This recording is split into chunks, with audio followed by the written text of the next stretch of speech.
Muy buenos días. Apretada la agenda de Pedro Sánchez en el día de hoy, jornada en la que se cumple un año de que Rusia invadiera Ucrania. Este 24 de febrero, el presidente del Gobierno ha comenzado con una entrevista a las 8 en el programa Hoy por Hoy de Cadena SER. Luego se ha emitido otra entrevista suya en la televisión pública. A la hora le ha tocado en Antena 3 y a las 11 de la mañana en La Sexta. Todas ellas centradas única y exclusivamente en el conflicto militar, en las actuaciones que se han llevado a cabo desde la Unión Europea, los paquetes de sanciones a Moscú y el papel de España en el mismo. Ni una sola pregunta sobre otro asunto, ni una sola pregunta sobre corrupción, ni una sola pregunta por el caso mediador que salpica directamente al Partido Socialista.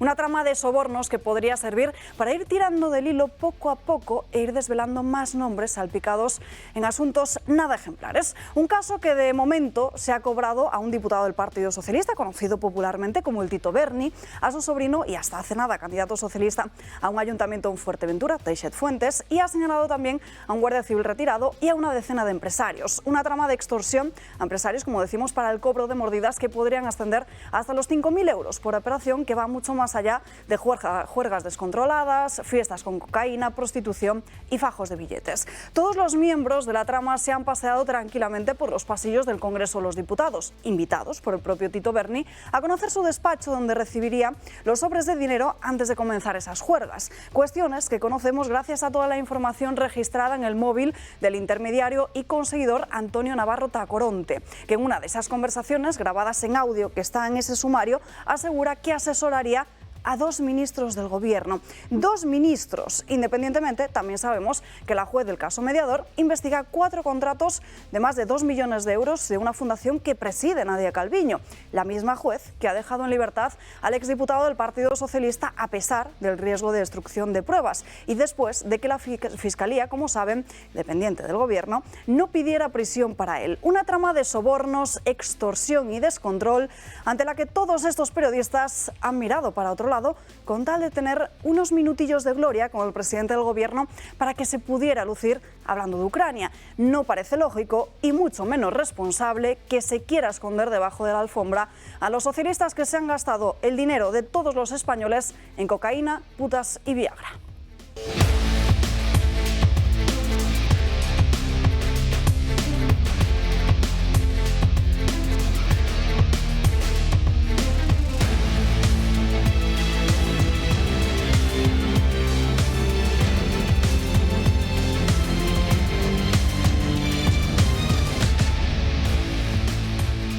Ya estamos de vuelta en Dando Caña, por supuesto. Aquí a lo largo de la mañana de hoy hablaremos de ese caso mediador del que otros medios de comunicación prefieren no tratar. También tendremos que hablar de la cuestión política, del asunto de la ley trans, de la ley del solo sí es sí y, por supuesto, centraremos también parte del programa de hoy en esa invasión de Rusia a Ucrania. Antes, saludamos a los invitados que nos acompañan hoy. Marian Vallejo, muy buenos días. Muy buenos días, Salva. Pues hoy hace un año amanecíamos con esos titulares de que Rusia había invadido Ucrania y 365 días después hoy se repite la misma historia.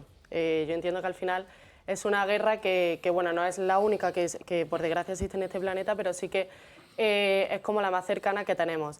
Sin embargo, pues eso, un año después parece que el tema solamente hoy es ese y bueno, yo creo que en España hay muchos más problemas aparte de la invasión rusa. Está la ley del solo sí es sí, que continúa dejando violadores y abusadores sexuales en la calle sin que nadie diga nada, sin que nadie parece que se ponga de acuerdo.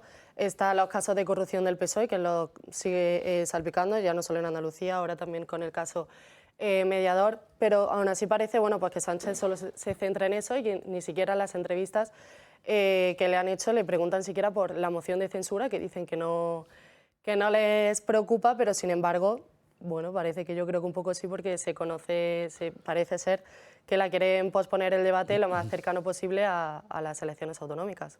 Qué curioso, la verdad. José Ramón Riera, muy buenos días. Muy buenos días. Hoy me encanta estar sustituyendo a José María Francas, pero no creo que yo pueda ocupar su sitio nunca. Que, por cierto, no se lo he dicho estos días a los espectadores porque no he tenido el momento, bueno, se nos ha pasado con tanta actualidad, pero José María Francas, como habrán podido todos ustedes comprobar, esta semana no nos acompaña por una cuestión personal que él, si quiere, cuando vuelva, porque va a volver, se lo contará. Pero le enviamos un abrazo desde aquí, que sé que nos ve a diario. Lo primero que quiero decirle desde aquí, que espero que pronto ocupe su silla, que es todo el mundo reconoce que es su puesto. Yo quería hacer un comentario con respecto a las declaraciones y del viaje a Kiev de nuestro presidente del gobierno. Ha anunciado al presidente Zelensky de que en abril salen unos cuantos carros de combate hacia allí. Yo me pregunto por qué no lleva este tema, que creo que es tan importante, como el decidir enviar armas de este calibre y de esta consideración al Congreso de los Diputados. ¿No será que tiene miedo de que en el Congreso de los Diputados se le organice un sarao con los miembros de su propio gobierno que le votarían en contra, con los señores de Esquerra Republicana que le votarían en contra y con los señores de Bildu que le votarían en contra? Y de su propio gobierno. Sí, y de su propio gobierno que le votarían en contra a la hora de autorizarle para enviar armas. Es asombroso, es decir, que vaya por el mundo sacando pecho, pero no se atreva a ir al Congreso de los Diputados a decir, oiga, vamos a hacer esto, y es lógico que si vamos a meternos en un conflicto en donde vamos a enviar armas como España, no como la OTAN, sino como España, es decir, el Congreso de los Diputados primero fuese informado y se pidiese autorización al mismo.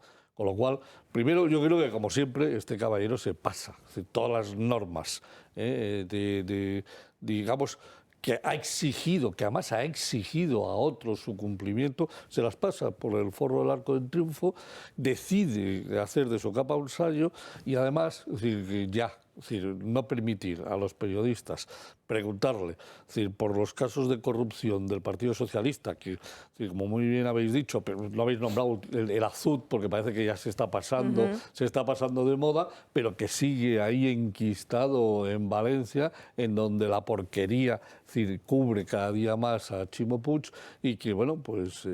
También responsabilidad de los propios medios, que ceden a conceder esas entrevistas sabiendo que solo se puede hablar de Ucrania. Sin duda, yo le concedería la entrevista y luego le preguntaría. Es decir, con lo cual, a ver qué pasaba. Posiblemente lo volvería, ¿no? Pero en cualquier caso, creo que sería bonito que un medio de comunicación dijera, sí, no se preocupe, pase usted por aquí. Y a mitad le diría, bueno, ¿qué opina usted en estos momentos de lo que está pasando en las Islas Canarias con su partido que está lleno de porquería hasta las cejas, que utiliza el Congreso de los Diputados para recibir sobres? Hombre, por favor... ¿Quiere usted ser tan amable, salvo que se quiera levantar y que se quiera ir de esta entrevista, que es usted libre de poder hacerlo? Evidentemente.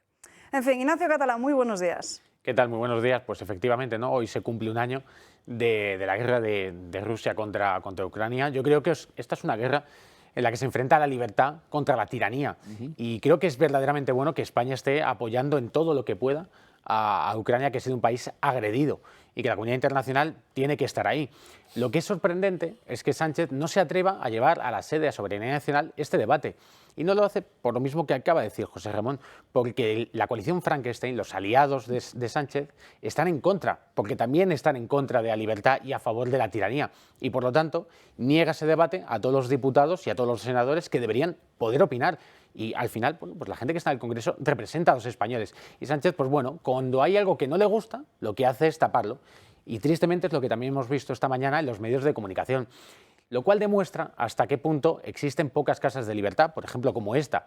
Porque lo que no es de recibo es que el presidente del gobierno vaya a unas televisiones y a unas radios a hacer entrevistas y con la que está cayendo con los violadores, con la ley trans, con la propia corrupción de su partido, con la que está cayendo, que haya periodistas que no le pregunten y que se presten al juego de este presidente del gobierno, que como ya sabemos es la manipulación en persona y tiene también manipulados a muchos medios de comunicación, lo cual, pues bueno, es muy triste. ¿Y en la Comunidad de Madrid, Ignacio, estáis de celebración?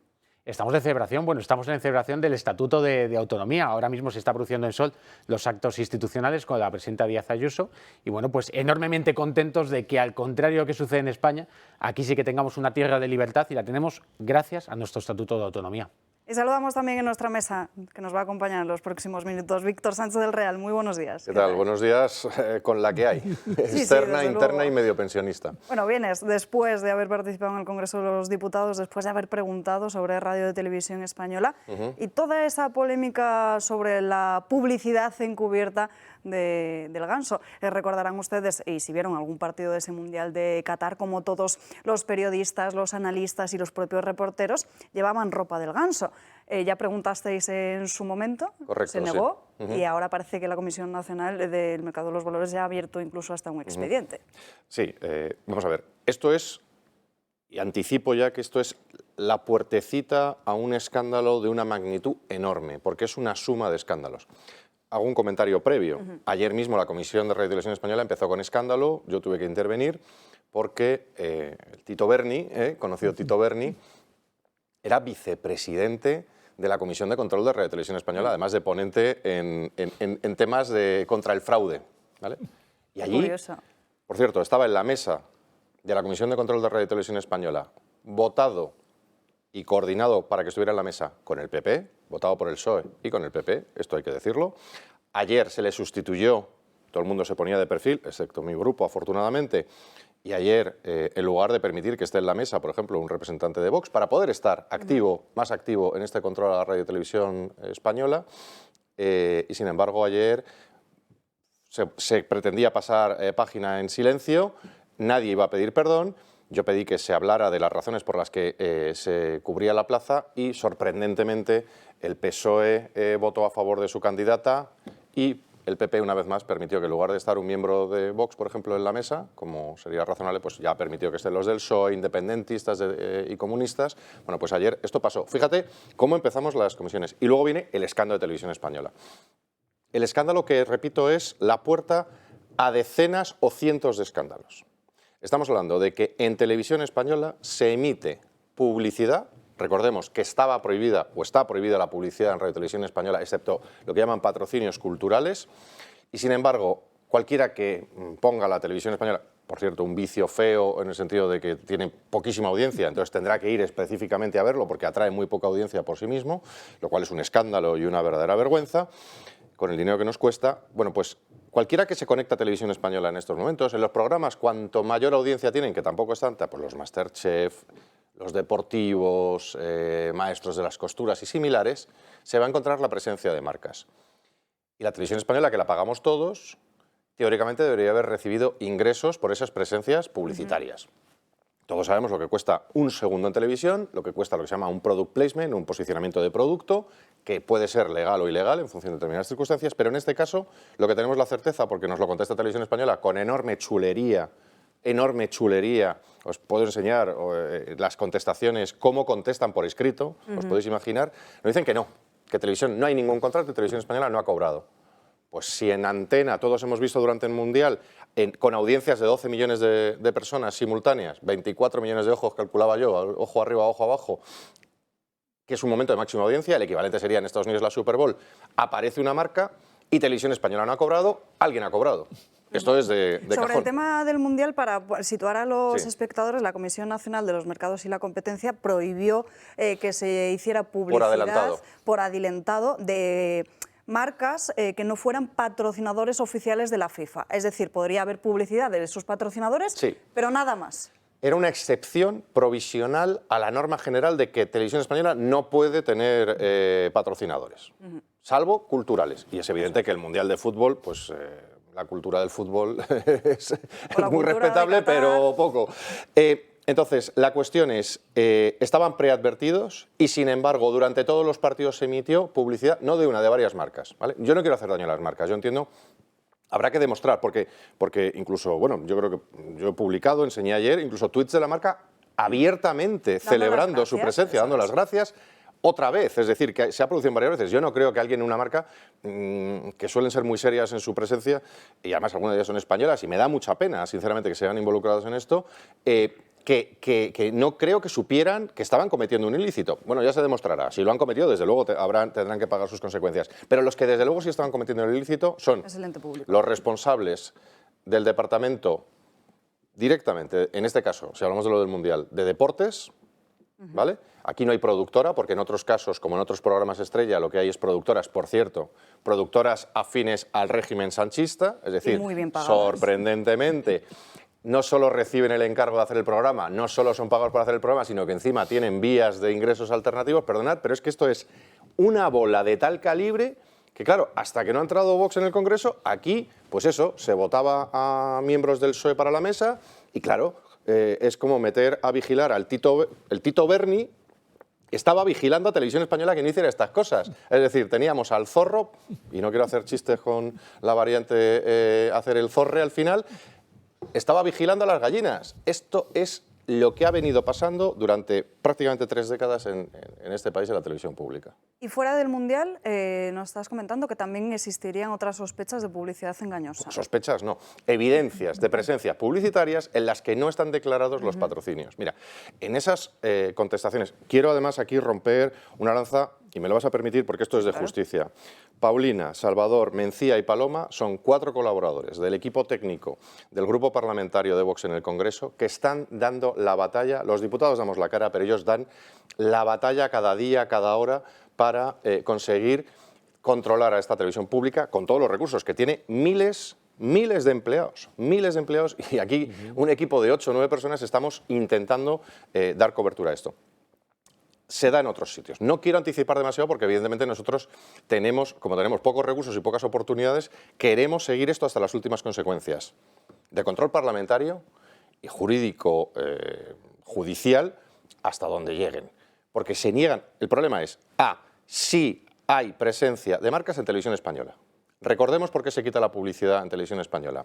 En los acuerdos del bipartidismo se decide que La Sexta, A3 Media, Mediaset, tienen que llevarse la publicidad de Televisión Española. Estamos hablando de un regalito de cientos de millones de euros. Estamos hablando de entre 600 a 800 millones de euros si utilizamos euros constantes. Regalados directamente a A3 Media, Mediaset.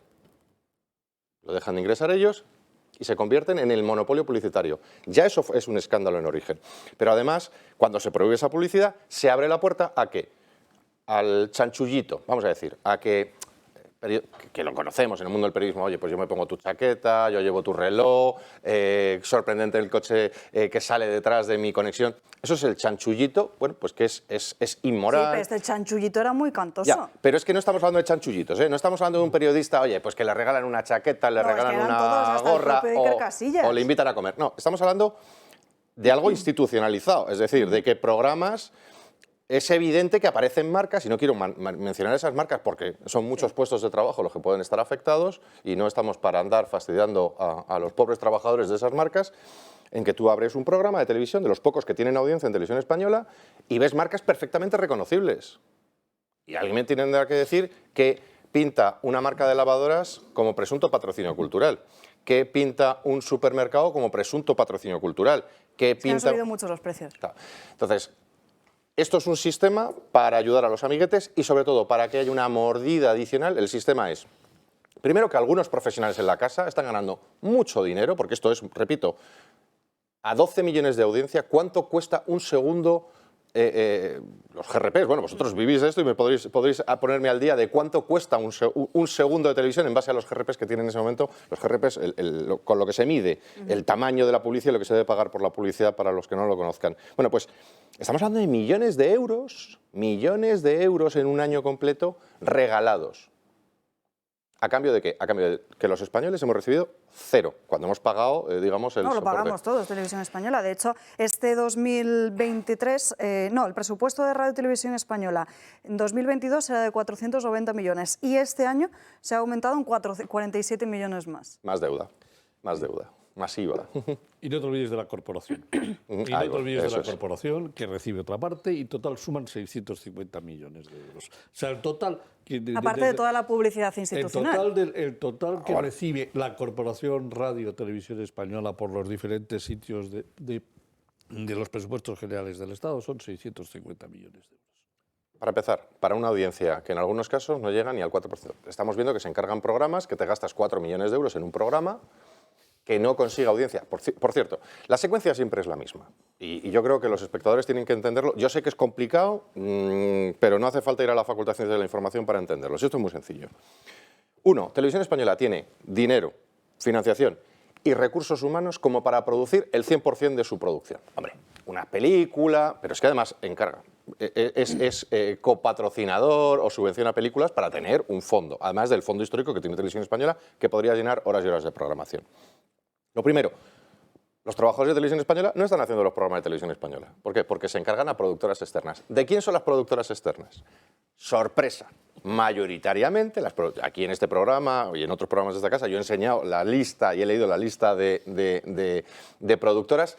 Qué curioso que son de los mismos o que son de A3 Media, Mediaset, que por las tardes salen y le venden los programas a Televisión Española que deberían estar haciendo los empleados, que por cierto muchos de ellos con máxima calidad, pero que literalmente hacen lo que se llama hacer pasillos en Televisión Española, que es hacer nada, muchos de ellos, cobrando por cierto, o están liberados sindicales, los consejos de informativos, etcétera. Y repito, la secuencia es, se le encarga el programa a un amiguito de la casa que ya cobra de esos millones, pero además se le permite pues el latrocinio que estamos hablando de que ingrese usted sin prestar ni un duro, sin dejar ni un duro de vuelta a las arcas públicas. Repito la ecuación. Hemos visto como muchas de esas productoras a su vez forman parte de otra productora que por otro programa recibe X cantidad de dinero y a su vez de otra. Y que a su vez van contratando a los Morgades, a los periodistas habituales del régimen de izquierdas que vivimos, que además ganan, que además los contertulios que acuden a esos programas que sustituyen a los de información son los de los medios afines ya pedidos, por ejemplo, vamos a decir la clásica prensa a papel. Es decir, esto es un convoluto de corrupción económica, pero sobre todo, lo que decíais, publicitaria, pero sobre todo de propaganda, que si sumas lo que gastamos en Televisión Española, lo que gastamos en la agencia EFE, que puedo venir para hablar aquí 3 días más, los 400 millones declarados por el Estado de pago en inversiones publicitarias, a los que hay que añadir lo de las... Yo no voy a celebrar el aniversario de ninguna comunidad autónoma porque las comunidades autónomas son otra fuente de latrocinio y de compra de medios con otros cientos de millones al año, con televisiones como TV3, con televisiones al servicio, los que son listos, al servicio de sus proyectos independentistas, como es en Cataluña y en algunas comunidades autónomas, pues el PP ha sido bastante ridículamente tonto de entregárselos y no a Ciudadanos a la izquierda, es decir, tenemos comunidades del PP que encima pagan una televisión pública que encima les critica, lo cual es ya para nota, pero me parece igual de obsceno. Añade además todos los ayuntamientos, ya que estamos en periodo electoral, sigo añadiendo la bola, añades además todas las fundaciones, todas las empresas públicas, Correos, la DGT, que además hacen también su inversión publicitaria adicional, que es la comercial, que no es la institucional, y hacemos la bola. Y no es que el primer anunciante de España no es, no quiero mencionar marcas, no es ni una de cosméticos que ustedes saben, ni esa marca de coches que ustedes me dirían, ni esa marca de centros comerciales que todos visitamos. El principal anunciante en España es la clase política. La clase política. Y esto es un escándalo que, repito, estamos abriendo y encima con todos los conchaveos. Y con la clase política encima muchas veces pagadas con los fondos europeos, que aquí hemos hablado muchas veces con José Ramón Riera a través de spots que salen directamente en Televisión Española, que pone financiado por los fondos europeos que deberían ir a otras cuestiones como a solucionar el tejido empresarial en España. Ignacio. Bueno, es que es lamentable esto que acaba de escribir Víctor, la situación en la que nos encontramos. Yo soy de los que cree que sí que tiene que haber una televisión pública en la que se dé información, programas culturales, ciertas cosas que algunas cadenas, por la visión comercial que tengan, quizás no van a realizar. Pero el problema es que estamos viendo cómo el ente público de Radio y Televisión Española está siendo manipulado absolutamente por Pedro Sánchez y, lo que es peor ya, sumido en situaciones de corrupción. Es decir, lo que estamos conociendo ahora mismo es que es una cosa enormemente grave y de la que tendrán que aclararse todos los pormenores del asunto. Entonces, pues bueno, yo creo que esto es lo que tantas veces comentamos en este programa, una más del sanchismo, es decir, una institución más pervertida por el sanchismo, una institución más manipulada, una institución más sobre la que encima se cierne la sombra de la corrupción. Pues bueno, pues es que desgraciadamente es ahora lo que tenemos y pues bueno, España solo se salvará si sacamos a Sánchez de la Moncloa y la televisión pública solo se salvará si sacamos a Sánchez del ente público. Una pregunta, Víctor, Sí. Vamos a ver. El gran problema que tenemos con este tema es con la desaparición de la malversación y la prevaricación de caudales públicos. Yo no sé si esto aplica al ente o aplica a personas, porque si aplica a personas es cuando se les va a poder empapelar. Si es el ente, es decir, los miembros del ente como tal, me temo que se van a salvar, es decir, gracias a este decreto que fue inicialmente pensado para salvar a los independentistas, pero vamos, para mí clarísimamente pensado a su vez para auto salvarse y que no fuesen inculpados de lo que saben que están realmente haciendo en estos momentos. Es decir, porque es decir, han conseguido, felices y contentos, de que se hayan ido diciendo que evidentemente no ha habido malversación en los fondos Next Generation. Oiga, perdóneme usted, es decir, es que el gobierno ha malversado, de verdad.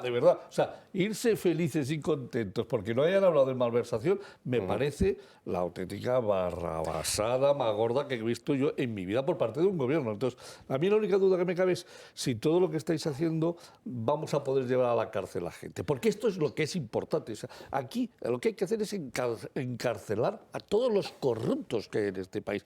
Sean del partido que sea, a mí no me importa de dónde son. Si has cometido una corrupción, estés en el partido en que estés y te has llevado un euro que no es tuyo a tu bolsillo, o se lo has dado a tu primo, a tu padre, a tu tío, o lo has dado para el partido, aquí nos lo has robado a los españoles. Correcto. Que somos los que hemos pagado, porque no nos olvidemos que todo ese dinero que va, los 650 millones de euros que van a la Radio Televisión Española, los 60 millones de subvenciones que van a la cadena AF, es decir... 240 millones de financiación de nueva deuda a una compañía que factura 80 millones de euros y que pierde 11 millones de euros cada año. Entonces, todo eso es decir, sale de los impuestos de este país. Y este país, en el año 2021, pagó 527.000 millones, el Estado recaudó 527.000 millones en impuestos. Que me parece que es que nos estamos olvidando de la cifra. 527.000 millones, muy posiblemente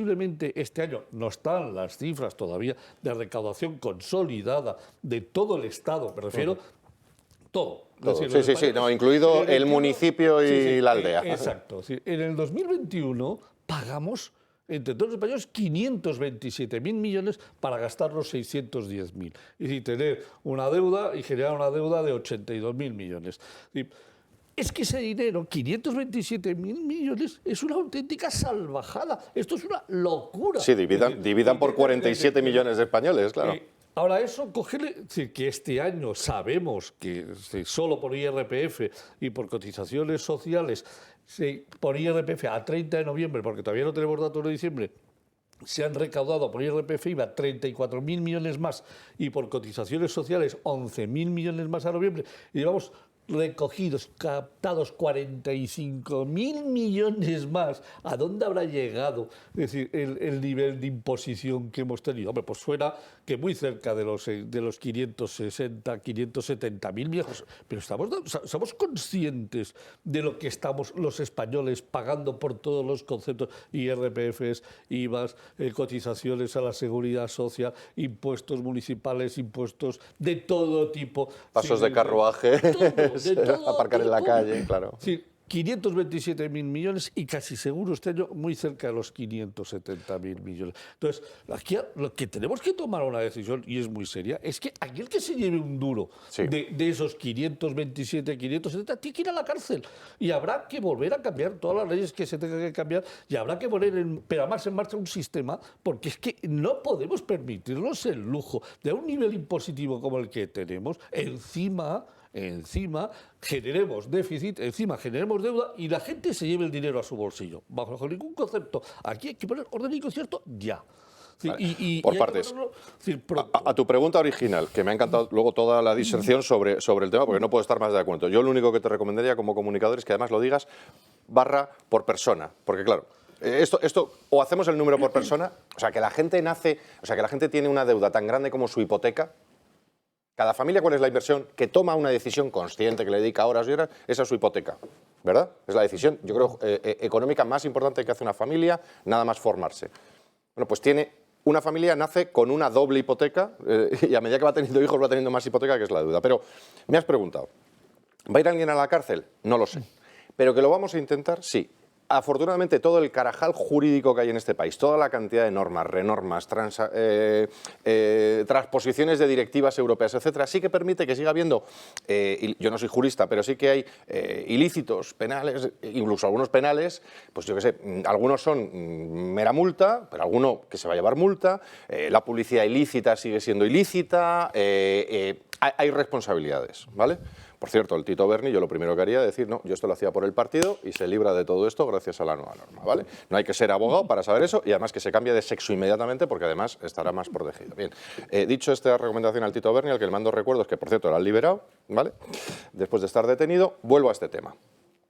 De verdad que esto, primero, lo que estamos nosotros haciendo es lo primero que se sepa. Porque esto ha estado ahí.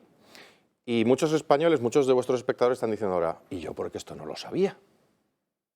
Pues esa es la primera fase que nosotros tenemos que hacer. Porque no se ha querido que eso Porque no se quiere, porque esto es durante como el mucho club de la tiempo. lucha, el famoso club de la lucha, de la primera norma del club de la lucha, en el mundo de los medios, por cierto, medios que ustedes consumen, que ustedes se piensan que son de derechas, que ustedes se piensan que son católicos, literalmente medios que son, y no este, que es una enorme y bella excepción, y lo digo bella, que no heroica, porque es bonito que haya algo así. Todos esos medios dependen de este sistema clientelar corrupto y que equivale a la mafia mediática. Esto es como luchar contra la mafia. Por cierto, con un riesgo, también les digo, todos aquellos que estamos involucrados en esta denuncia del sistema mafioso de los medios de comunicación públicos y no privados, porque no hay medios privados en este país, los medios en este país privados son una honrosa excepción, son 4 o 5. El resto dependen de la subvención, del dinero, de la campaña, de los fondos que les dan las autoridades públicas, el de su pueblo, el de su provincia, el de su comunidad autónoma, y el medio que no es público. La televisión que usted ve la ha pagado usted. Entonces, hay un riesgo, también os digo. Todos aquellos que estamos empezando a denunciar este tipo de cuestiones al respecto de estas mafias mediáticas, de cómo se financia la propaganda que ustedes reciben, estamos amenazados. Pues la mafia te mataba, te ponía al juez en Italia, le ponía una bomba, a nosotros nos destruyen socialmente. Nos sacan programas, nos hacen montajes, al partido y a los individuos. Así que yo no me despido de ustedes, pero sí les digo que todo lo que ustedes vean sobre aquellos que nosotros denunciamos estas cosas, recuerden, es porque estamos denunciando esto. Y es complicado. Pero además hay que saberlo, porque es tan enrevesado y está tan bien hecho y hay tantas capas, esto es una gran bola de nieve sucia, que yo a día de hoy, y mira que tengo la formación, la experiencia de muchos años y además las ganas de saberlo, no he sido capaz de hacer el cálculo, ni con ayuda de grandes expertos, de verdad de esos miles de millones que gastamos al año públicos, cuántos han ido a propaganda. Pero yo calculo, un cálculo aproximado, es que aproximadamente casi entre 1 y 2 de cada 5 euros, 1 y 2 de cada 5 euros que el Estado gasta está destinado a tareas de propaganda. De hecho, José Ramón Riera hoy nos tiene preparados unos datos sobre el gasto de España que luego hablaremos, pero por seguir la línea de los medios de... Sí. Un datito, sí, porque me lo ha preguntado Víctor. 11.095 euros es lo que paga cada español si tú divides los 527.000 millones de euros al año entre los 47 millones y medio de españoles, 11.100 euros. Que lo sepan. Al año de impuestos. Sí, me refiero al bebé. El bebé paga 11.000 y papá paga 11.000. Y la familia paga 44.400 euros. Por seguir con el tema de los medios de comunicación, llamativa y sorprendente la propuesta que han hecho Izquierda Unida y Podemos en Madrid. Como saben, esta semana era la fecha límite que ponía la plataforma digital Netflix para que dejasen de usarse esas cuentas compartidas o, si se seguían usando, pues pagar un coste adicional de 6 euros por cada perfil. Bueno, pues estas dos formaciones, ¿qué es lo que proponen? Que lo publica además el digital Gacetín Madrid, pues crear un Madflix, es decir, un portal gratuito en Telemadrid muy similar a Netflix y otras plataformas digitales. ¿Cuál es la propuesta? Pues que sean contenidos estrictamente culturales, tanto en diferido como en directo. Llama mucho la atención porque ya hemos visto el bono cultural que ha sacado el señor Miquel Iceta, que luego le han obligado a meter los toros. No sabemos si en ese Madflix se podría englobar, por ejemplo, las corridas de toros en las ventas, que precisamente son ahora dentro de un poquito, María. Sí, esa es una propuesta que ha hecho tanto Podemos como Izquierda Unida aquí en la comunidad, que también un poco con lo que estábamos hablando de Radio y Televisión Española, estaría financiada con dinero público también. Con lo cual, otro despilfarro más de dinero para ver series, contenidos visuales que la izquierda de Madrid o Nacional quiera que veamos. Y lo de los toros, pues buena pregunta. Yo no sé, intuyo que no lo van a retransmitir, pero sí que podríamos volver a ver otro choque entre la izquierda y Isabel Díaz Ayuso, que hace poco anunció que las corridas sí que se iban a retransmitir en Telemadrid. Como no puede ser de otra manera, porque claro, es que a la gente de Madrid le gusta ver los toros, le gusta ver la feria de San Isidro, con lo cual nosotros, desde el Partido Popular de Madrid, llevamos adelante esa propuesta de que los toros vuelvan a Telemadrid y ojalá algún día también volviesen a Televisión Española. Y bueno, lo del Netflix que propone Podemos más Madrid, Izquierda Unida en nuestra comunidad, pues bueno, lo de siempre, Cuba. Es decir, esta gente lo que quiere es que Netflix desaparezca y exista un Netflix pues público, como en fin, a Cuba, lo que tiene esta gente en la cabeza, en fin. Yo creo que los madrileños sabrán entender que esto es una propuesta que no pueden tomarse ni medio en serio y que solo responde, bueno, pues a esa ideología de extrema izquierda que tenemos desgraciadamente también en la Asamblea de Madrid en muchos partidos. Pero de verdad que le pasará también a mucha gente que nos esté viendo, ¿en qué momento? Pues que la gente pague por lo que quiera ver. Claro. ¿En qué momento para transmitir el mensaje de no, hemos conseguido esto y gracias a nosotros es público? Bueno, pues a lo mejor hay mucha gente que no quiere ver Netflix. Y que sea libre para elegir. Es decir, no, oye, pues todos tenemos la posibilidad en nuestro día a día de acudir a comercios, a distintos servicios, oye, pagar por lo que nos interesa, obviar lo que no queremos, pero es que el problema es que la izquierda tiene la concepción de que tiene que ser el poder público el que te diga lo que tienes que ver, cómo lo tienes que ver y dónde lo tienes que ver, porque su modelo, y esto a veces al Partido Popular de Madrid se nos acusa de ser quizás demasiado alarmistas, no, es que esta gente, el modelo que tiene en la cabeza es Cuba y Venezuela, y todas sus propuestas, aunque vayan con un barniz de modernidad y de qué simpáticos son la izquierda madrileña, en realidad a lo que obedecen es a esa ideología de extrema izquierda. Lo que van a hacer, yo creo que va a ser manipular las mentes de todo el mundo pues van a hacer propaganda electoral y de sus leyes, que ahora mismo nos llevamos la mano a la cabeza porque son una barbarie todas las que estamos viendo, la ley del solo sí es sí, la ley trans, y lo que van a intentar, y yo espero que no lo consigan, es que al final la mayoría de los españoles vean eso como algo normal. ¿Qué es lo que ha pasado en los últimos años con muchas series que aquí, María, lo hemos comentado muchas veces, sí. Todas las series que ahora de repente aparece trans o un personaje que nunca había sido negro, de repente lo pintan como negro, como puede ser la Sirenita? Es decir, mira, la ley del sí es sí, no lo olvidemos. Es decir, aquí ha venido un grupo del Parlamento Europeo, del área de justicia, se ha llevado las manos a la cabeza, se están tirando de los pelos y lo que van a volver al Parlamento Europeo es con un tema que va a ser muy serio. Es decir, de aquí se han ido, pero acongojados, por no quiero decir la palabra correcta, es decir, con lo que han visto, las discrepancias que hay dentro del mismo gobierno por las conversaciones con la ministra de Justicia y con la ministra de Igualdad, es decir, que ahora han visto que no están de acuerdo absolutamente en nada, pero han visto los resultados porque se han entrevistado con muchos, es decir, se han entrevistado con magistrados de la Audiencia, del Supremo, con magistrados, con fiscales, es decir, con gente de sentido común que les ha informado del auténtico desastre. El Parlamento Europeo, o sea, no tiene poder ejecutivo, ningún poder ejecutivo sobre el gobierno de España, pero el Parlamento Europeo puede pedir, es decir, la autorización a la Comisión Europea o exigirle a la Comisión Europea una auditoría sobre este tema, y aquí el Ejecutivo Europeo, que es la Comisión Europea, si el Parlamento se lo pide, y no olvidemos una cosa, que esto es así, el Parlamento Europeo desde el 2014 elige al presidente de la Comisión Europea. Y al elegir al presidente de la Comisión Europea también lo puede echar. O sea, es decir, el Parlamento Europeo tiene el poder de poder elegir y de poder echar. Y si le exige a la Comisión Europea una comisión de investigación, España tiene un problema muy serio, ¿eh?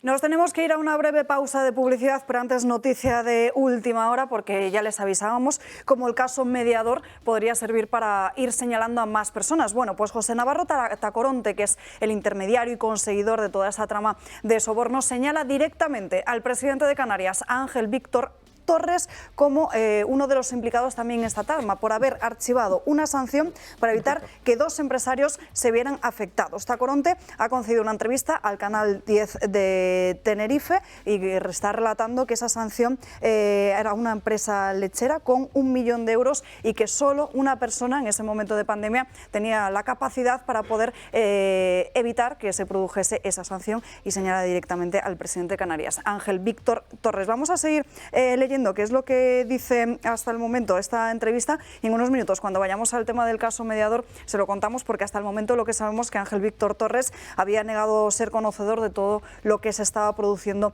en este caso. Pausa para la publicidad y enseguida estamos de vuelta, no se marchen.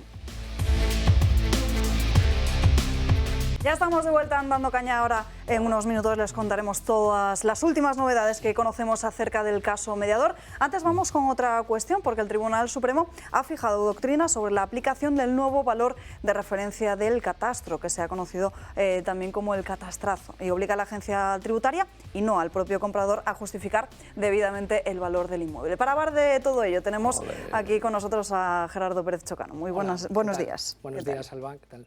Bueno, esta sentencia, fecha del pasado 23 de enero, y supone también un jarro de agua fría para la Administración. ¿Por qué es tan importante y de dónde deriva esta decisión? Pues a ver, es muy importante porque afecta a todos los ciudadanos que tengan a día de hoy abiertos los procedimientos de comprobación limitada, que ahora veremos en qué consisten, porque el Tribunal Supremo lo que le recuerda a Hacienda es la obligación que tiene de motivar todos sus actos y procedimientos, de cumplir la normativa, como no podría ser de otra manera, y de respetar la propia jurisprudencia y doctrina del Tribunal Supremo de los últimos años, que viene en esta misma línea de exigir a Hacienda que motive cualquier actuación mediante actos administrativos o procedimientos de comprobación limitada, como es este caso.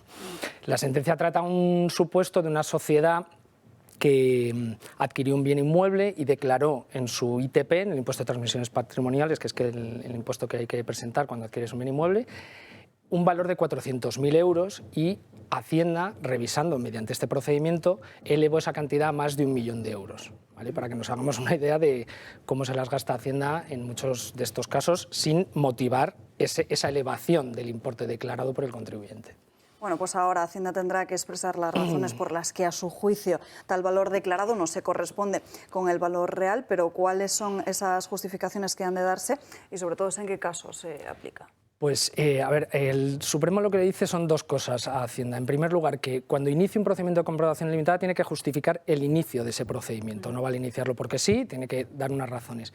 Y en segundo lugar, y lo que es más importante, es tiene que razonar y acreditar el por qué cambia ese valor. Lo que no puede aceptarse es que Hacienda, porque sí, te modifique un valor sin decirte las razones y sin acreditarlo con algún medio contradictorio, como puede ser un perito, un sistema de estimación de rentas. Bueno, hay determinados procedimientos que tiene Hacienda para precisamente hacer esa confrontación entre los dos valores, pero los tiene que motivar, explicar y acreditar.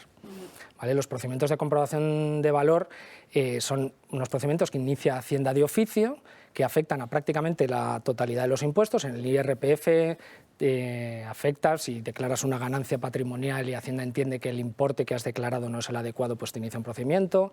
En el ITP, como es el caso de la sentencia, o en el impuesto de sucesiones y donaciones, pues también, si el importe declarado no es del agrado de Hacienda, pues te puede iniciar un procedimiento y te lo corrige.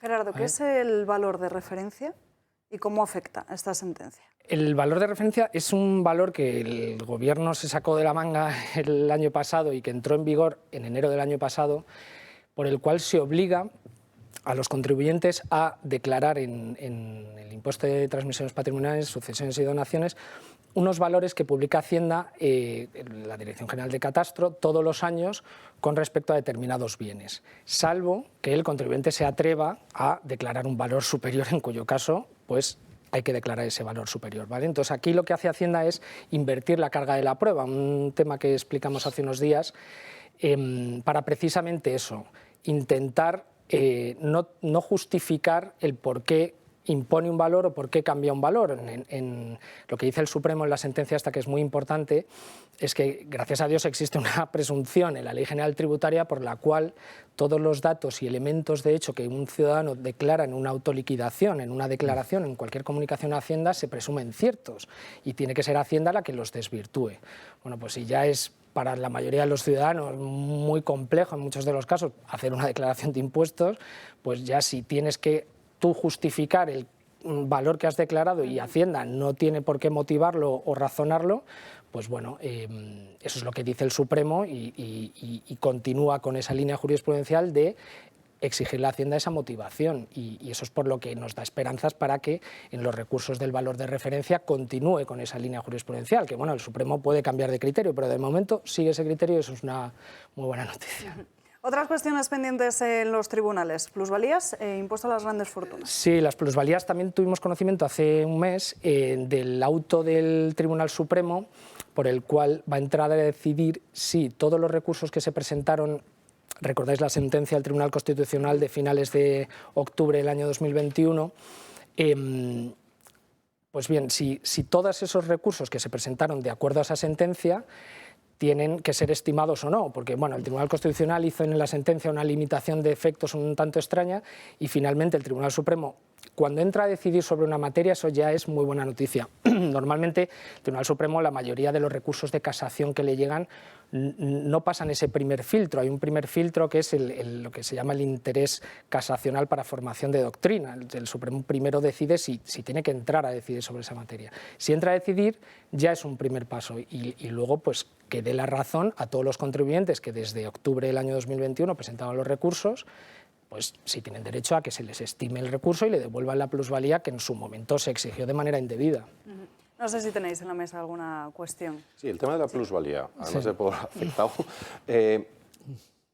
ni un solo ayuntamiento ha pedido perdón, ni ha tomado medidas. Es decir, esto afecta a que, en determinado momento, hablo ya del hecho de que la plusvalía se declara inconstitucional la base y, por tanto, y de este momento en adelante. Es decir, durante décadas se ha cobrado a la gente, por entenderlo, la gente que vendía su casa, después de haber pagado impuestos desde cuando la compró, mientras la disfrutaba, cuando la mejoró, cuando la mantuvo, y los impuestos además que de cuando la ha vendido, además había un impuesto adicional que era pagarle al ayuntamiento un incremento de valor que no estaba ni siquiera argumentado tampoco, que es lo que dijo el Tribunal Constitucional, porque era simplemente por la mera tenencia de ese inmueble en tu patrimonio.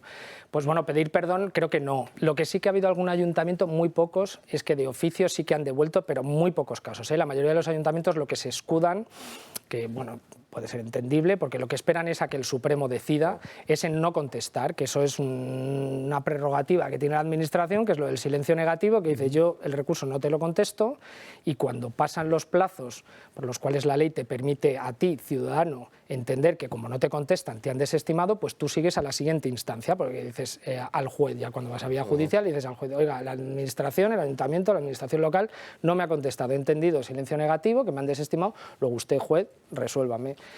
La pregunta es, hay cientos de miles de personas que se han visto afectados y que ahora mismo desconocen porque sus ayuntamientos en silencio, los ayuntamientos ya no solo el perdón, el mejor perdón es reducir sus volúmenes de gasto, porque esto fue un invento para conseguir dinero para pagar la rotonda decorativa, los gastos suntuarios del ayuntamiento y el tirar caramelos en las fiestas patronales, ¿no? Sí, ahí, bueno, el impuesto a la plusvalía es el impuesto en recaudación, el segundo, con respecto al IBI es el primero y es, claro, es un impuesto que para las arcas municipales es muy importante. Entonces, por eso pues, los ayuntamientos no contestan en esperas que el Supremo diga lo que tenga que decir. Aquí, con el tema del impuesto a los ricos, que también es un tema que hablamos hace unos días, yo lo que siempre le digo a los ciudadanos es que recurran. O sea, que los impuestos que el gobierno se ha sacado de la manga, este impuesto a los ricos, que también es inconstitucional, va en contra del principio de prohibición de retroactividad, el principio de no confiscatoriedad, de invade las competencias de las comunidades autónomas, que ya 2 comunidades autónomas oficialmente, ya Madrid y Andalucía lo han dicho. bueno, lo que hay que hacer es recurrir, porque la administración, todos sabemos cómo es, la maquinaria que tiene es implacable, y si no defiendes tus derechos, esto lo dice muchas veces Julio aquí en el programa, en los contertulios, el espíritu crítico del ciudadano, del telespectador, es decir, pues si te quedas de brazos cruzados, Hacienda no te va a devolver un impuesto indebido, tienes que presentar el recurso, ser paciente, continuar pues el procedimiento y que no se te pase ningún plazo ni nada, pero bueno. Ignacio primero. Sí, yo una pregunta muy sencilla, para que quien nos está viendo en casa le quede claro. A partir de esta sentencia, si tú vendes tu casa, ¿qué sucede con la plusvalía municipal? A ver, ahora con la plusvalía municipal hay una nueva regulación. El Gobierno lo que hizo es, entre ese periodo en el que la sentencia del Tribunal Constitucional se filtró por una página web y luego ya se publicó en el Boletín Oficial, creó una nueva plusvalía con dos métodos. Entonces, las plusvalías de ahora ya tienen una nueva configuración legal y tienen unos nuevos motivos de recurso, pero que se están haciendo. Nosotros en el despacho lo hacemos y el resto de compañeros de otros despachos lo siguen haciendo. Las plusvalías anteriores a esa sentencia se verán afectadas por lo que diga el Tribunal Supremo con respecto a esos procedimientos anteriores a la publicación, ¿vale? La publicación de una sentencia, los efectos son desde el día en el que se publica en el Boletín Oficial del Estado. Luego, ahí es un tema de cuándo se hizo la operación, si a partir de la nueva normativa o antes. Las anteriores a la nueva normativa se verán afectadas por lo que diga el Supremo y las nuevas, pues eso es un camino muy largo que sí que hay motivos de recurso, pero digamos que el Gobierno al dar esas dos opciones ya se ha salvado un poquito para que no sea obligatorio. Es que antes la plusvalía era obligatoria, liquidarla como te decía la ley, que era inconstitucional. Ahora al darte dos opciones, pues bueno, de aquella manera pues intentan salvarlo, pero veremos, ¿eh? O sea, no es un asunto que esté ahora mismo a día de hoy, es que va a tardar en que se resuelva, pero sí que se puede recurrir evidentemente. Nos quedamos sin tiempo. Gerardo Pérez Chocano, muchísimas gracias por estar aquí con nosotros. Ya les hemos dejado a los espectadores en los últimos minutos vuestro contacto por si tienen alguna duda, que os llamen. Muy bien, como gracias. Siempre. Nos vamos rápidamente a una pausa de publicidad y a la vuelta. Ana Gullo con sus crónicas de manicomio, el caso mediador, la ley trans, la tasa de suicidios, muchísimos asuntos. Así que les esperamos. Nos acercamos a la 1 en punto de la tarde y saludamos ya a nuestra mesa a Ana Gullo con sus crónicas de manicomio. Buenas tardes, Ana. Muy buenas tardes, Alba. Tenemos que hablar de Vox, de justamente lo que pasó ayer, porque ha denunciado la existencia de libros de texto con fotos de penes, y perdónenme, en un colegio público de Castellón. Así lo declaró ayer Llanos Massó, la diputada y portavoz del grupo parlamentario Vox en las Cortes Valencianas. Enseñó una foto de un libro de texto donde se pueden ver diferentes tipos de miembros masculinos. Imágenes que se imparten a niños pequeños en las aulas de Castellón. ¿Cree usted que estas imágenes de penes de adultos de distintos tamaños y formas benefician en algo a los niños? Esta imagen es solo un ejemplo, hay muchísimas más en libros que se pueden encontrar en los colegios de infantil y primaria. Señor Puig, por favor, dejen a los niños en paz. La consejera de Educación, Raquel Tamarit, lejos de rectificar o mostrar un ápice de vergüenza, contestaba lo siguiente. Ya sé que ustedes creen que solo hay una grande y libre, pero es que afortunadamente hay de muchas maneras y mucha diversidad. Y de verdad es súper importante que nuestro alumnado entienda que no hay nada que sea único y grande, con tal de eliminar complejos y velar por su salud mental. La biología es caprichosa. Hay personas que tienen los ojos azules, las hay con ojos marrones o negros. Hay personas rubias. Y todos, señoría, todos son válidos. Para que usted me entienda, la diversidad también es hija de Dios. Nosotros lo que hemos hecho es indagar sobre esta diversidad lo que se intenta es educar, ¿no?, a los niños pequeños en los colegios, saber exactamente en qué consiste bien. En la página web de la Comunidad Valenciana se pueden ver perfectamente diferentes recursos para favorecer la educación, sobre todo en esa igualdad. Y en concreto la educación sexual, como esta guía que ven aquí. Es una guía de educación sexual integral para educación infantil que dice lo siguiente: debemos ser conscientes de que tan importante es la lógica matemática como la sexualidad y la afectividad en el aprendizaje de niños en educación infantil. La sexualidad y la afectividad las trabajamos diariamente dentro del aula, en los momentos de higiene, en el juego, en el lenguaje, de manera cotidiana y seguía el texto indicando también lo que voy a decir. Debemos trabajar aspectos como el placer y el displacer. El placer como concepto de lo que sientes cuando tus sensaciones se disparan y tienen un sentimiento positivo. Cuando alguien nos acaricia, nos da un masaje, nos abraza o nos besa, pero siempre desde un acercamiento consentido y respetado. Jugar a algo que nos guste mucho o simplemente cubriendo ciertas necesidades. La guía también recomendaba varios libros y uno de ellos en los que se puede leer es el siguiente. Iguales pero diferentes. Es para niños de segundo ciclo y para aquellos que no lo sepan, el segundo ciclo de educación infantil comprende a niños de entre 3 y 6 años. Niños de 3 y 6 años que se le está hablando porque el objetivo de este texto es sobre la capacidad no solo de reconocerse a sí mismo como persona, sino las partes del cuerpo, diferentes caracteres físicos también entre ambos cuerpos, tanto de los niños como de las niñas. Y no está aquí, pero exactamente en el extracto es mucho más grande, porque en cada libro establece luego también qué tipo de actividades se van a llevar dentro de las aulas. Y una de ellas que me ha llamado bastante la atención y que quiero explicarles para ver qué les parece a ustedes es la siguiente. Poner a un niño en el suelo con un trozo de papel encima y entonces dibujarle las partes del cuerpo que son diferentes a las de la niña que le está dibujando. Eso viene en esa guía, lo pueden comprobar. ¿Para qué? Para luego que se haga lo mismo a la inversa, se pone una niña en el suelo tumbada con un papel encima y se le dibujan las partes del cuerpo diferentes a las que tiene el niño. Y así se explica la diferencia que tiene uno u otro. Niños de 3 y 6 años. A 6 años. Eso es de segundo ciclo, porque esa es la actividad que viene explícitamente para este texto. A ver, yo no sé en manos de quién estamos dejando la educación de los niños. lo peor es que están las manos involucradas, ese es el problema. Yo no sé de dónde vienen y qué vidas han tenido.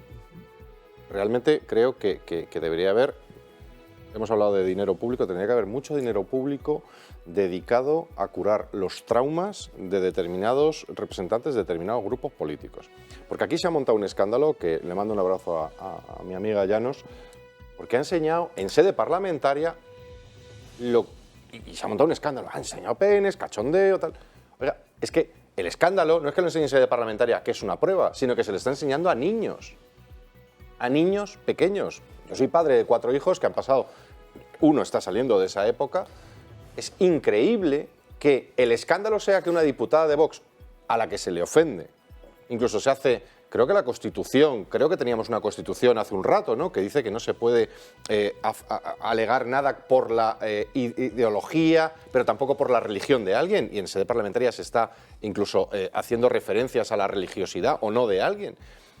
Pero es que el escándalo es que esto, lo que tú estás diciendo, que esto está pasando en centros en los que luego pasan cosas, luego es dramático y de repente hay centros donde se concentran pues situaciones que han dimitido una directiva. Lo tengo también. El IES de la Moreira, hay 15 casos de suicidios de niños, de alumnos, perdón, con conductas suicidas, y los directivos han tenido que dimitir porque no tienen recursos para poder solventar la situación que se está viviendo. Niños que incluso se enfrentan a los profesores, hay una situación insostenible.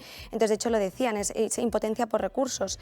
Y hablaban también de que los profesores se sienten desamparados por ese adoctrinamiento en las aulas que decían ellos y aseguraban que es que lo que hacía la consejera también de Educación y el Gobierno era promocionar los postulados, sobre todo del independentismo catalán, a los estudiantes, y era una hoja de ruta también que tenían Compromís, bueno, que seguía, porque Tamarit al final heredó de Vicente Marzá. Entonces, bueno, es como esa hoja de ruta que continúa y que tienen también que imponer el valenciano en la inmensa mayoría de las horas lectivas. Esas son dos de las cosas que denuncian los profesores, aparte de que han tenido que emitir el equipo directivo por eso. Es de vergüenza y yo creo que, primero, mandar un abrazo a todos aquellos que están dando la batalla, me da igual si son de mi partido, otro partido, de Vox o cualquier otro partido, que están dando la batalla para esta barbaridad que se ha metido en las aulas. Hay que pararla, hay que pararla.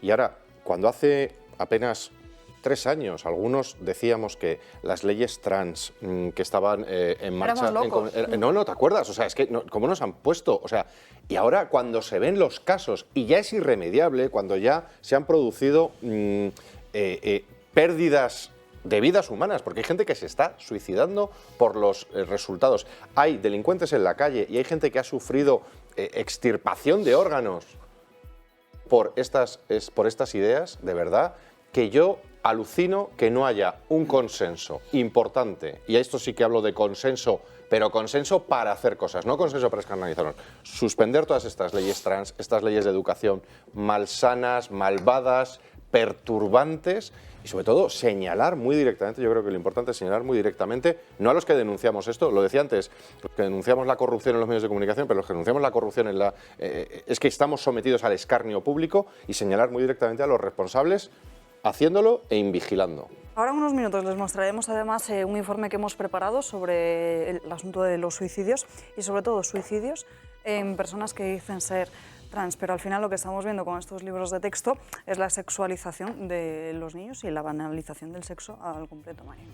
Sí, yo estaba de acuerdo con Víctor en que no sé qué clase de trauma tienen estas personas, pero lo que no considero es que tengan que causarle un trauma a los propios niños, que básicamente es lo que van a hacer. O sea, los niños pequeños, y menos niños de 3 años, no tienen necesidad que cubrir de ese tipo, ni tienen que dejar de dar, ni no de dar esa clase de consentimiento, ni tienen que saber, porque ya lo sabrán cuando son mayores, porque nadie nos han enseñado ese tipo de cosas, pues como, y tú ya por la vida sabes que eres diferente, o sea, yo ya sé que soy diferente a un hombre y a mí nadie me lo ha enseñado en el colegio, ni me ha generado ningún trauma, y nadie tiene por qué pasar por eso, y menos niños de 3 a 6 años. Y esto al final también lo que me recuerda fue en las elecciones andaluzas, en un debate electoral, Teresa Rodríguez, que fue la candidata en Canal Sur, creo que fue, que dijo que bueno, que no estaba mal que los niños pequeños pues conociesen eso y se masturbasen y tal. O sea, ¿qué clase de sociedad quieren crear? O sea, ¿qué clase de mentes tienen? Ignacio. Fijaos, yo no creo que tengan un trauma, creo que lo que pasa es que tienen una ideología enormemente extrema y perniciosa, y que lo peor de todo es que no conoce de límites, es decir, porque están dispuestos a llevarlo hasta sus últimas consecuencias, como son uno de los eslabones más débiles de la sociedad, que son los niños que están en un aula. Y hablábamos antes de las leyes de educación. Bueno, es que en España tenemos aprobada la infausta ley CELA, la LOMLOE, que es la peor ley de educación que hemos tenido en la historia de democracia, y eso que llevamos 8. Y bueno, antes que hablábamos de que hoy estamos de celebración en la Comunidad de Madrid, porque es el día de nuestro estatuto, es que las comunidades autónomas sirven también para frenar estas cosas, porque en Madrid no pasa esto precisamente porque gobernando el Partido Popular aprobamos la Ley Maestra de Educación en cuanto se aprobó la ley estatal, y tenemos salvaguardados a nuestros niños de todas estas cosas. Con lo cual, pues bueno, vemos cómo en este sentido sí que las comunidades autónomas generan un gran beneficio a los ciudadanos y permiten ponerle frenos al poder. Es que sobre todo porque una cosa es la reproducción sexual y otra cosa es lo que se está intentando impartir en estas aulas, que es esa sexualidad, esa afectividad, es decir, el placer sobre el sexo. Ya no es que te enseñen, oye, cómo se reproducen las cigotas, cómo se genera un embrión, o sea, no te explican el proceso evolutivo biológico del ser humano o las distintas características a nivel celular o a nivel de saber los huesos, los músculos, no.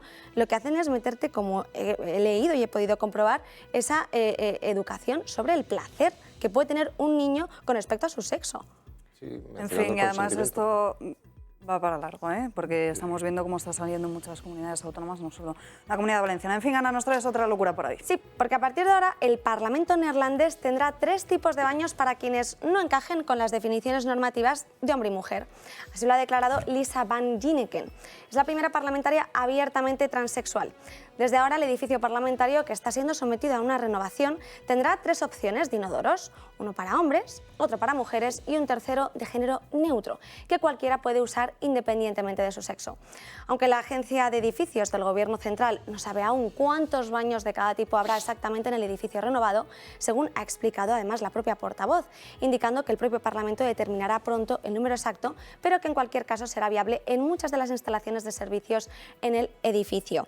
Bueno, llevan con obras en concreto hace más de un año, y esta es una medida que intentó introducir ya la propia diputaria parlamentaria desde que entró en el Parlamento, desde marzo del año 2021, y ahora parece que lo ha conseguido. Vamos a ver.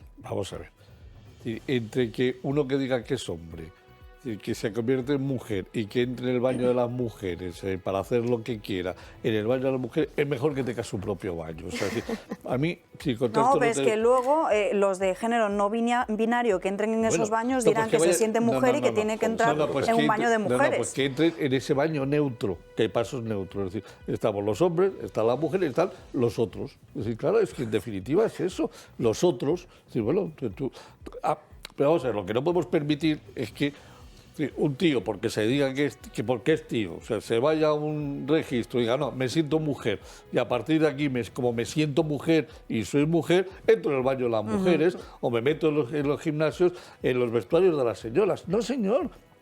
Bueno, pues habrá que ponerle incluso un vestuario para los neutros. O cambiar la ley trans para que eso no pase. Por supuesto, ya. Pero bueno, mientras la ley trans exista y no la cambiemos desde el Parlamento, porque existe, bueno, pues tendremos que tragárnosla. Es decir, atacaremos la ley trans. Es más, la ley trans va a caer igual que va a caer la ley del sí es sí, simplemente por la caída de naturaleza. La ley trans, no. Las leyes trans, que en esta comunidad que tanto le gustan a Ignacio, las comunidades autónomas tienen leyes trans. Mira, yo estaba el otro día en la sede de la Comisión Europea, ¿vale? Y entonces yo me vi sometido a una alternativa, que la veis ahí, ¿no? Era, te metes en la de la persona de forma cónica, en la persona calva, por cierto, que era muy agradable, porque había 3 de los 4, entonces yo tenía 3 alternativas, al menos parecía. Pero a lo que voy, yo tengo una pregunta medioambiental. A ver, si antes teníamos 2 baños, y me parece muy razonable que haya baños accesibles, que pueden integrarse en el anterior, pero si ahora vamos a pasar de tener 3 baños, hombres, mujeres, biológicos o autopercibidos, ¿vale? Y ahora, y minusválidos, un baño accesible, que me parece de lo más razonable del mundo. Yo creo que todos los baños deberían ser accesibles, como pasa en muchos países. En Estados Unidos la norma en muchos estados es todo baño es accesible y si no, no te doy autorización para que sea un baño, game over, ¿vale? Pues el problema es que tenemos un cuarto baño. Más consumo de materiales, más consumo de energía, más consumo de agua. Aquí nadie ha pensado en la perspectiva, ya no de género, sino en la perspectiva medioambiental, el espacio ocupado, el gasto, la sostenibilidad. Nadie ha pensado en la sostenibilidad. Y además, y encima, cuando vas a usarlo, claro, de repente, primero, además que no recomiendo, yo, las señoras que no hayan visitado un baño de caballeros, los caballeros seguimos siendo una sección de la especie un poco complicada. Yo no les recomiendo entrar en el baño de caballeros, no por razones, sino que probablemente, desconozco cómo son los baños de señoras, pero los de caballeros, algunos dejan mucho que desear por razones que no entraré al caso. Pero el otro día estaba lleno, completamente la comisión, el de caballeros, y yo me metí en el de no sé cómo definirlo, en el de... No binario, en el neutro. Ni frío ni calor, vamos a llamarlo los de ni frío ni calor. Y encima me miraban mal, digo, oye, que lo estoy utilizando en mi absoluta libertad. Bueno, fuera de esto, de verdad, esta es una prioridad mundial ante esta crisis climática que nos ataca, como dicen ellos. Recordar que en diciembre del año 2021 el Ministerio de Presidencia reformó por 72.000 euros, porque había firmado un contrato para aclimatar los aseos de la Moncloa, que fueran más igualitarios y que el espacio entre los aseos de los hombres y las mujeres se acondicionaran. Y lo que había que modificar era un espacio de 37,19 metros cuadrados. 72.000 euros, ahora van a hacer otro de neutro. Yo pregunto. Esto me recuerda al Congreso de los Diputados, esa polémica que tuvisteis hace unos meses, que apareció un baño empapelado lleno de papel higiénico. Y que, por cierto, bueno, en fin, no quiero entrar al debate. A ver, eso de parte de los traumas, estamos hablando de una persona con problemas psicológicos, alguien que se dedica a rellenar todos los agujeros que veía a su alrededor. O sea, eso es alguien tiene un problema psicológico, me da igual del grupo parlamentario que sea, pero que busque ayuda inmediatamente. Hay teléfonos que podéis poner en pantalla de atención. Pero de verdad, que esta es la prioridad. Hemos empezado hablando de la guerra de Ucrania. Hay gente muriendo en las calles, civiles muriendo en las calles. Estamos hablando de que el dinero público le sale por las orejas al gobierno y no sabe de dónde sacarlo la población. Y a los españoles no les entra. Y esto ha pasado fuera de aquí, pero es que está llegando aquí. Es que este wokeness está destruyendo la sociedad, porque además es eso, es que además ¿de dónde te metes? Que a mí me den instrucciones, por favor, de dónde me toca y seré lo más higiénico posible. Ignacio. Bueno, es que, o sea, uno se tiene que tomar estas cosas a risa. Es que, como está diciendo Víctor, o sea, que con los temas tan importantes que tenemos encima de la mesa, que haya determinados sectores ideológicos de la sociedad que consideren que el tema de debate, que lo que importa, lo que de verdad cambia la vida de la gente, no es hablar de la subida de la luz, no es hablar de la inflación, no es hablar de la cesta de la compra, no es hablar de la educación como hacíamos antes para tus hijos, si no es hablar de estas, y que me perdonen, benditas sandeces, pues yo sinceramente creo que es un desnorte absoluto. Es decir, yo siento volver sobre lo mismo.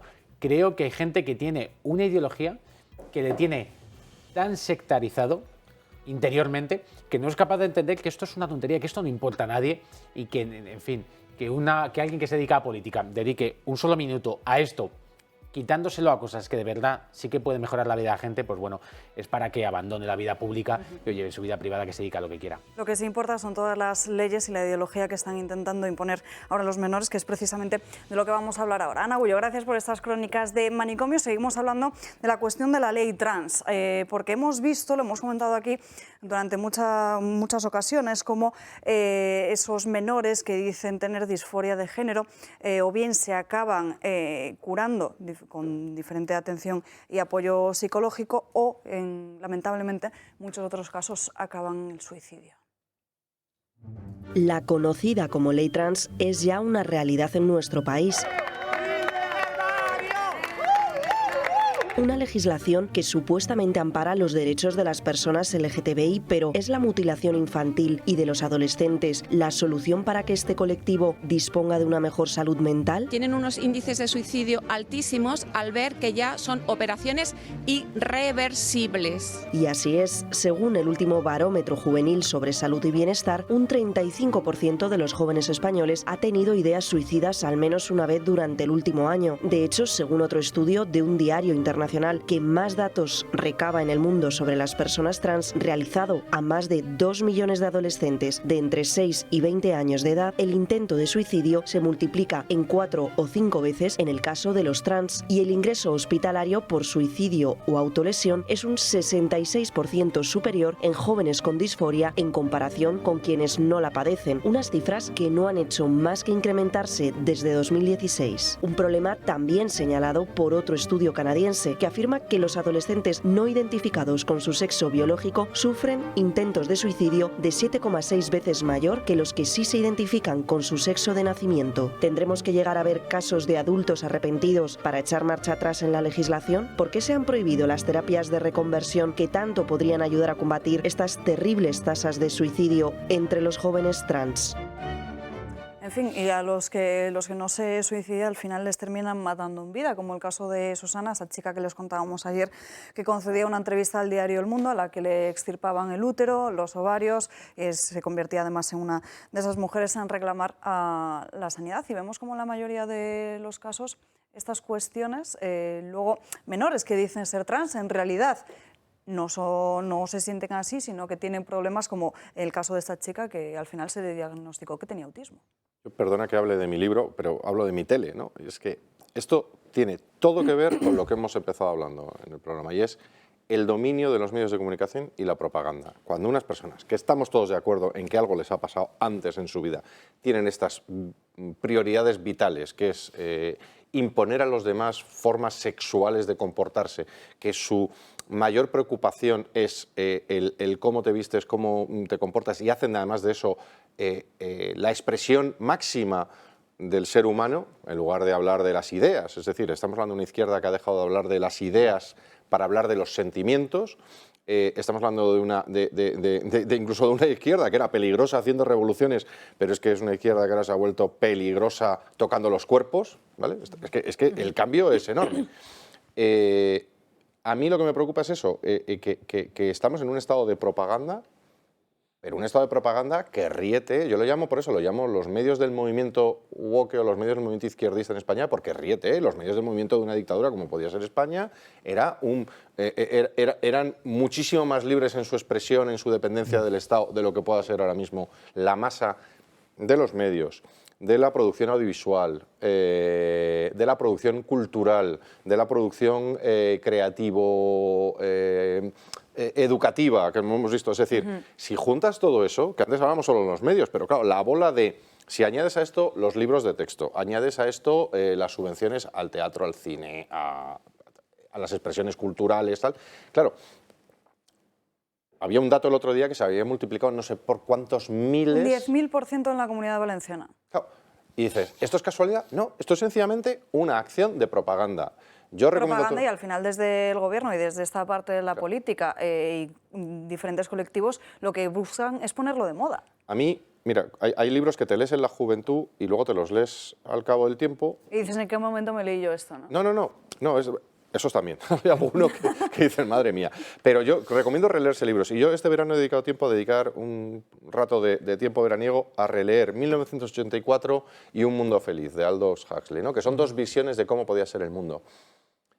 Primero, la lectura distinta de alguien que se lo lee con 18 o 20 años a alguien que se lo lee con 50 y tantos, te cambia mucho, pero sobre todo que cuando yo me lo leí con 18 o 20 años, yo pensaba que aquello era imposible, y leído a día de hoy, empecé a hacer una lista de cosas que estaban siendo posibles, y que no solo posibles, que es que se estaban ejecutando. Y ahí, repito, y no es que sea mi libro, pero también es mi área, es la propaganda continua, en lo que tú decías antes, de que en todo programa tiene que haber 16 personas de estas personalidades, de las cuales, vamos a decir, la normalidad estadística desaparece, nos vamos a la excepcionalidad.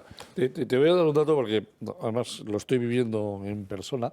Yo estoy dando clase en estos momentos a casi 40 alumnos americanos, el menor de 21, el mayor de 24 años. He hecho la típica pregunta, la he ido moviendo con tranquilidad, con calma, en el tema ¿qué pensáis del tema climático? 40 de 40, 40 de 40, es su mayor preocupación, sí, el cambio climático, y es más, uno de los motivos por estar aquí durante los próximos 6 meses formándose es porque Europa, ojo, tiene una agenda sobre el cambio climático más avanzada que Estados Unidos y quieren entenderla. Porque nos lo han metido hasta en la sopa. No, claro, ya, pero fijaros... Y ahora viene Rita Maestre con el plan de los 15 minutos. El modelo woke está encajando, pero ha llegado ya a las universidades y los alumnos universitarios están absolutamente convencidos de que no solamente viene un cambio climático, que hay una parte que es cierta que puede estar ahí, pero que lo importante... les están metiendo que lo importante es entender a Europa, porque Europa es la más avanzada en el modelo de atacar el cambio climático, el modelo energético, el modelo de los coches eléctricos, el modelo de utilización de recursos e impuestos para transformar la energía en emisión cero, todo lo que es el Green Deal Pact. Sí. Lo tienen metido aquí en la cabeza y yo digo, ¿cómo es posible que no saben nada de Europa, excepto que en estos momentos en su formación les ha llevado a que para ellos lo más importante es el Green Deal Pact? Pero de ahí precisamente deriva otra cuestión, que es la formación de los niños y cómo se están trabajando las nuevas generaciones, porque cada vez vemos niños que tienen menos capacidad de crítica y de cuestionar todo lo que se le plantea. Vemos que al final se les pone esto y dicen, pues me lo trago y ya está, y no pasa nada, y lo aceptan como algo normal. Es que esos 40 te han contestado, pero probablemente... estadísticamente 4 o 5 no lo piensan, pero se ven obligados en público a expresarse diciendo que son parte de esta religión. Es que es un proceso de religión climática. Nosotros le llamamos religión climática porque es una secta climática que además, como no te adhieras a la secta, empieza a ser peligroso. Entonces, profesores en la Comunidad de Madrid apartados porque dicen que hay 2 sexos biológicos, un profesor de biología, apartados en Madrid. Por eso ¿Qué no estará pasando? Yo todas las semanas lo que les llevo es datos. Es decir, ¿sabéis lo que ha costado llegar al 22%? Al 22% de energía renovable contra un 78% de energía tradicional en Europa. ¿Cuánto se ha recaudado en impuestos? No. Pues vete, claro, es que luego les preguntas, ellos dicen, no, cambio climático, todo lo que dice la izquierda está muy bien, pero luego les preguntas los motivos por los que se supone que hay cambio climático y no te lo saben decir. Pero fíjate, cuando te empiezas a dar datos, ya el relato, por lo menos estoy intentando que tengan 2 relatos, el que reciben de allí y otro, con los datos reales, es decir, cuánto de verdad en estos momentos, porque tenemos una cosa muy buena. En Europa existe una cosa que se llama Eurostat, que publica todos los meses, todos los trimestres datos de cómo se comporta la energía. El último dato, solo el 21,8% del total de la energía consumida en Europa en el tercer trimestre de este año ha sido verde, ha sido renovable. El resto Sí, no renovable. Sobre las leyes ideológicas de Irene Montero le preguntaban precisamente a la ministra de Igualdad, porque se está escuchando en muchos ámbitos, hay gente que bromea con ello, de decir, oye, conviértete en una mujer o di que has cambiado de sexo porque tienes muchos más beneficios laborales, sociales, lo que sea. Se le ha preguntado por estos asuntos a Irene Montero y esto es lo que decía. Ahora un hombre se puede declarar mujer o al revés, solo con ir al registro y decir, hola, buenos días, yo ahora quiero ser mujer. Pues no. O sea, Vale. como en todos los procedimientos ante el registro civil, si tú quieres cometer un fraude de ley y usar una ley para una cosa diferente para la que esa ley está hecha, que es para garantizar los derechos humanos de las personas trans, pues hay procedimientos que garantizan que no puedes cometer un fraude de ley, ¿no? Como si te vas a casar fraudulentamente, pues lo que hacemos no es decir, oye, vamos a eliminar el matrimonio, ¿no? Como procedimiento en el registro civil. Detrás de eso está la presunción de que las mujeres trans no son mujeres y de que los hombres trans no son hombres. Y no creo que haya ningún hombre en nuestro país que lo que quiera es ir al registro a decir que es una persona que no es, y menos aún para disfrutar de unas supuestas ventajas que son todo lo contrario. A mí que me explique la ministra de Igualdad cómo no va a ser un fraude de ley si tú puedes acudir simplemente al registro y con tu voluntad, sin autorización judicial, sin autorización de padres, tutores legales, sin ningún informe psicológico, puedes coger y decir soy hombre en mi caso o soy mujer en el tuyo. Mentira, es que sí. Es que ahora, con su ley, puedes ir al registro civil y cambiarlo. Fijaos, hay una cosa que sucede con Podemos y es que es verdaderamente curiosa. Ellos se autoarrogan la defensa de las mujeres y son el partido que más ha atacado a las mujeres en lo que va de democracia, sacando a todos los violadores y agresores sexuales a la calle. Y se arrogan que son los defensores de la gente con disforia de género, de la gente trans, y son los que más está atacando, porque esta ley desprotege a los menores, frivoliza absolutamente con esta situación social y que existe, y desprotege a cualquier persona que está en esta circunstancia y que debería tener todos los recursos públicos, por supuesto médicos, pero también psicológicos, psiquiátricos de las administraciones públicas, para ayudarle en el proceso, para determinar en qué situación se encuentra y qué, en fin, y qué camino quiere recorrer. Y estas lo que hacen es, bueno, pues desproteger a toda esa gente. Yo sinceramente, es alucinante lo que están haciendo con todo lo que supuestamente vienen a defender. Y la gente, totalmente de acuerdo con que alguien que esté sufriendo en una sociedad civilizada y occidental, deberíamos ayudarle. Pero hay muchos sufrimientos en esta nación, lamentablemente producidos por los que gestionan de determinadas ideologías esta nación. ¿Qué apoyo hay a los padres de familia que ahora han visto cómo el fin de mes se ha adelantado al día 7 o al día 8? Porque ese es el caso. Es que hay gente que no está durmiendo y que tiene graves problemas. Es que hay gente que no sabe cómo va a afrontar el próximo mes porque está endeudada, porque el consumo, y bueno, tú tienes todos los datos, España se ha comido los ahorros. Los españoles, salvo determinados segmentos, ahora hay dos Españas. Hay la España de los que han tenido un sueldo fijo y lo han mantenido y han podido mantener su nivel y le suben el sueldo, ¿vale? Y la España de los que van cuesta abajo y sin frenos y que se han comido los ahorros. España, la estadística era, yo creo que ya llevaba tirando el año pasado, pero claro, lo de alguien se come un pollo, el problema de la estadística. Si los separas, la brecha entre los que siguen igual, es decir, que sí tienen un sueldo fijo, siguen en buenas condiciones, y los que de repente han caído, su caída es el doble de fuerte. Bueno, es que claro, que Sánchez se ha cargado a la clase media. Y eso es es decir, el supuesto escudo social es mentira. La subida del paro es mentira. Es decir, en España hay muchísima gente que lo está pasando verdaderamente mal. Y peor, cada día. Y cada día es más gente la que se está sumando a eso y se están cargando uno de los mayores logros de este país, que fue la generación de la clase media, en lo que estamos todos nosotros, en donde pues, tú tenías una buena vida, un buen trabajo, podías tener hijos, comprarte una casa. Eso hay mucha gente que a día de hoy no se puede casar o no se puede divorciar, no se puede comprar una casa, no puede tener hijos, o peor aún, que no puede pagar la cesta de la compra. Eurostat, en su última estadística, coloca a España prácticamente en el 30% de la población en riesgo de exclusión social. Así lo dice traducido del inglés. El 30% en riesgo de exclusión social. Eso significa 1 de cada 3 españoles está en riesgo de exclusión social. Si cogemos y decimos que la renta per cápita son 23.450 euros per cápita, es decir, que es la misma que teníamos en el 2005, los impuestos no. Los impuestos son 11.000, Es decir, 23 menos 11, le quedan de media 12.000 euros de renta real, renta higiénica, renta disponible, es decir, para los españoles, porque el efecto impuestos es terrible. Si tienes al 30% de la población en riesgo de exclusión social, la cosa es muy seria, y más gobernados por un gobierno socialista. Que esto no se lo dice nadie se lo está diciendo a la cara al presidente del gobierno. Para darte un ratio, yo estoy en la Comisión de Cooperación para el Desarrollo, donde analizar los datos de otros países a los que les estamos ayudando. Sí. No quiero decir que es lo mismo lo que sucede en África de lo que le está... Pero el volumen de gente que se está convirtiendo en potenciales excluidos sociales, empezamos a estar en los niveles de los países a los que estamos ayudando fuera.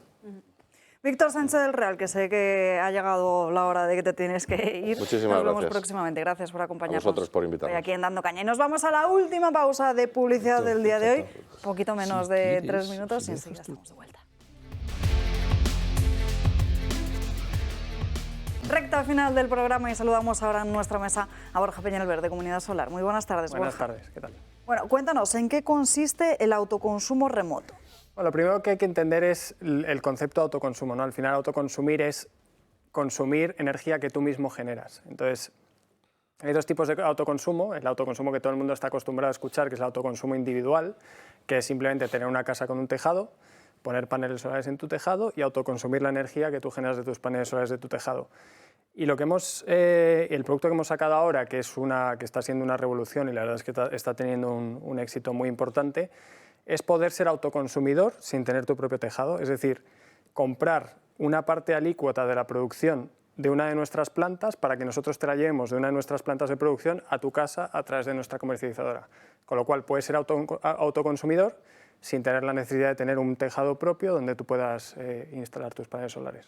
¿Quién puede sumarse a este autoconsumo? Lo bueno de esto es que surge de la necesidad de que, bueno, la inmensa mayoría de la población, más del 80% de la población, no vive en casa unifamiliar, vive en piso o vive en una casa que no tiene un tejado apropiado o que tiene sombras y demás. Entonces, esa gente tiene una evidente frustración porque dice, joder, estoy pagando precios de energía muy caros y no tengo cómo autogenerar porque no tengo la suerte de vivir en una vivienda unifamiliar. Entonces, para esta gente es para la que se creó el autoconsumo remoto. Es decir, es para cualquier persona que sea consumidor de electricidad y tenga un CUPS, se puede sumar al autoconsumo remoto. ¿Y cómo se compra? Pues esto es un poco diferente que el autoconsumo tradicional, ¿no? Porque el autoconsumo tradicional requiere, obviamente tenemos que analizar un tejado, tenemos que ver cuántos paneles caben, si tiene sombras, si no tiene sombras. Esto es más sencillo. Nosotros en nuestra web, en comunidadsolar.es, tenemos una calculadora, entonces tú pones tu producción, te pedimos una serie de datos, tu consumo, te ponemos una serie de datos, puedes poner tu consumo en euros, tu consumo en kilovatios hora, y con eso la calculadora automáticamente te calcula cuántas unidades de autoconsumo remoto necesitas para cubrir el total de tu consumo anual de electricidad. ¿Y cuántas unidades se pueden comprar? Pues en principio no hay un límite de unidades que se puedan comprar, cualquier persona, la calculadora le va a calcular cuántas unidades tiene. Nosotros estamos intentando limitar esto a autoconsumidores por el momento, o que sean pymes o que sean autoconsumidores individuales, para que no llegue una gran empresa y se quede con todo el parque, ¿no? Es un poco la idea, es que mucha gente pueda beneficiarse del autoconsumo remoto y como el producto es limitado y la demanda es ilimitada, pues tenemos que intentar hacer un equilibrio ahí para que cuanta más gente se sume, mejor. Borja, ¿es rentable? Es muy rentable, porque al final esto es una inversión casi financiera, ¿no? Porque uno dice, vale, yo tengo 5.000 euros, entonces, ¿qué puedo hacer con estos 5.000 euros? Puedo tenerlos en el banco, que me van a rentar nada, puedo comprar letras del Tesoro, que ahora están muy de moda, que me van a rentar 3%, o puedo invertirlo en una cosa como el autoconsumo remoto, que me va a generar una rentabilidad anual de en torno a un 20%, porque con los precios de energía actuales, la inversión se amortiza en 5 años, que es un 20% de rentabilidad anual. Además, creo que en Comunidad Solar también tenéis opciones de financiación, ¿no? En principio, para autoconsumo individual tenemos opciones de financiación. Para autoconsumo remoto estamos trabajando con los bancos, como es una cosa nueva, y los bancos las cosas nuevas les cuesta un poquito, tienen pues, sus comités, sus comités de riesgo, sus comités de producto y demás. Yo creo que estaremos en disposición de lanzar un producto financiado idealmente en marzo o abril. Pero de momento tiene que ser la gente que se está uniendo, lo único que le estamos pidiendo es una reserva, y cuando tengamos la planta de Menorca, que es la primera que tenemos a la venta, terminada, que estará inyectando a la red a mediados finales de marzo, ya esperamos tener la financiación disponible para que la gente pueda acceder a ella. Pues seguro que sí. Borja Peñalver, muchísimas gracias. Gracias a vosotros. Aquí un día más. Nos vamos ahora con otro asunto. Como saben, 24 de febrero, un año de esa invasión de Rusia a Ucrania. En todo este tiempo ha sucedido muchas cosas, pero de momento no parece que haya o que vaya a haber una solución a corto plazo de este conflicto. Vamos a analizar cuál ha sido el papel de España en todo este asunto. Se cumple un año de la invasión rusa en Ucrania y Pedro Sánchez visita el país para dar su apoyo a Zelensky. Pero verdaderamente, ¿cuál es el papel de España en la guerra? Desglosamos todo lo aportado en apoyo armamentístico, ayuda humanitaria, propaganda, repercusión económica y la guerra interna entre el gobierno. España ha donado más de 238 millones en ayuda militar a través de la Unión Europea y otros 100 millones que hará a través del Banco Mundial. Los envíos al comienzo de la guerra: 1.370 lanzagranadas, alrededor de 700.000 fusiles y ametralladoras y unos 100.000 uniformes, y a falta de la puesta a punto se enviarán los tanques Leopard. Sánchez ha confirmado que en vez de 6, como dijo la ministra de Defensa, serán finalmente 10. Además, se ha dado formación militar a más de 800 soldados ucranianos. Desde Moncloa afirman que se enviarán otros 620.000 euros para ayudar a investigar los crímenes de guerra cometidos en suelo ucraniano. Es complicado saber exactamente qué se envía a Ucrania, ya que España, según un informe alemán, es de los países de la OTAN menos transparentes en cuanto al envío de armas. Apenas hay documentos detallados y el gobierno no es claro en sus argumentos.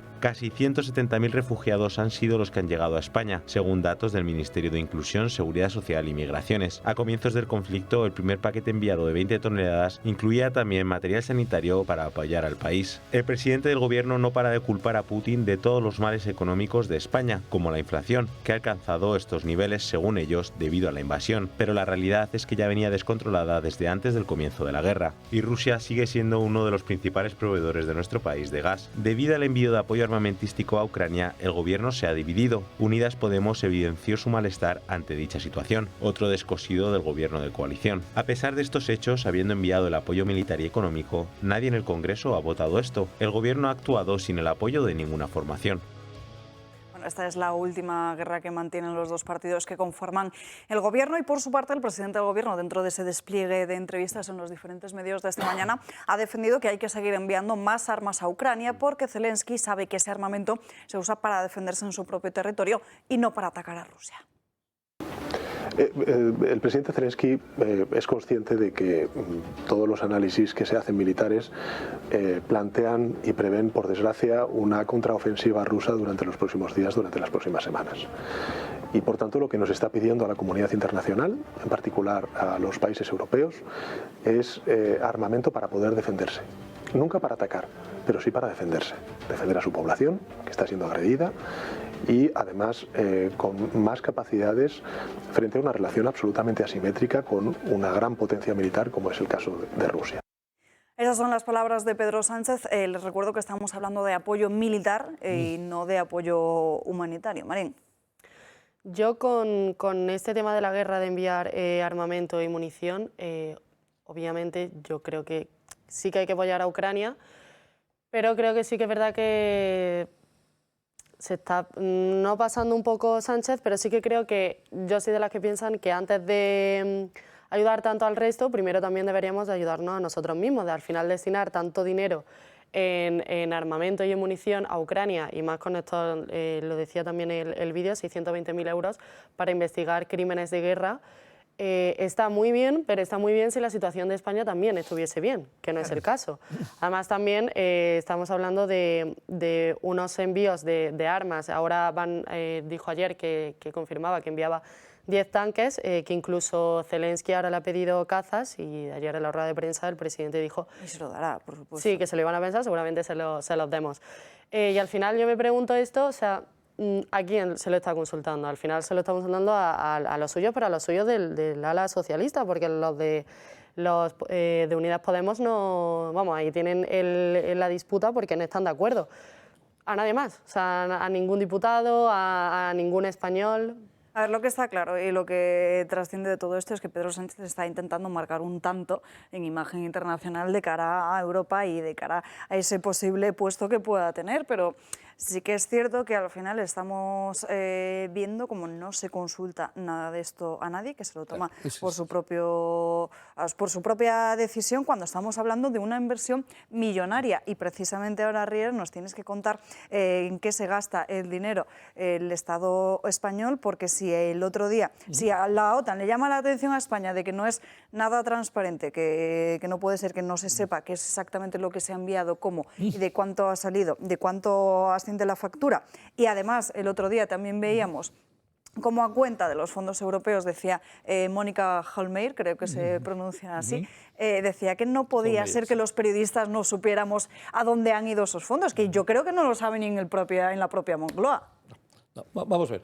Primero, yo creo que el tema de enviar material de guerra debe de ser aprobado por el Parlamento, el Congreso y el Senado. Y sin esa autorización, yo creo que el presidente no tiene poder para mandar ese tipo de armamento. Con lo cual, debe de pasar por el Parlamento. Dos, vamos a hablar ya de lo que está pasando en este país.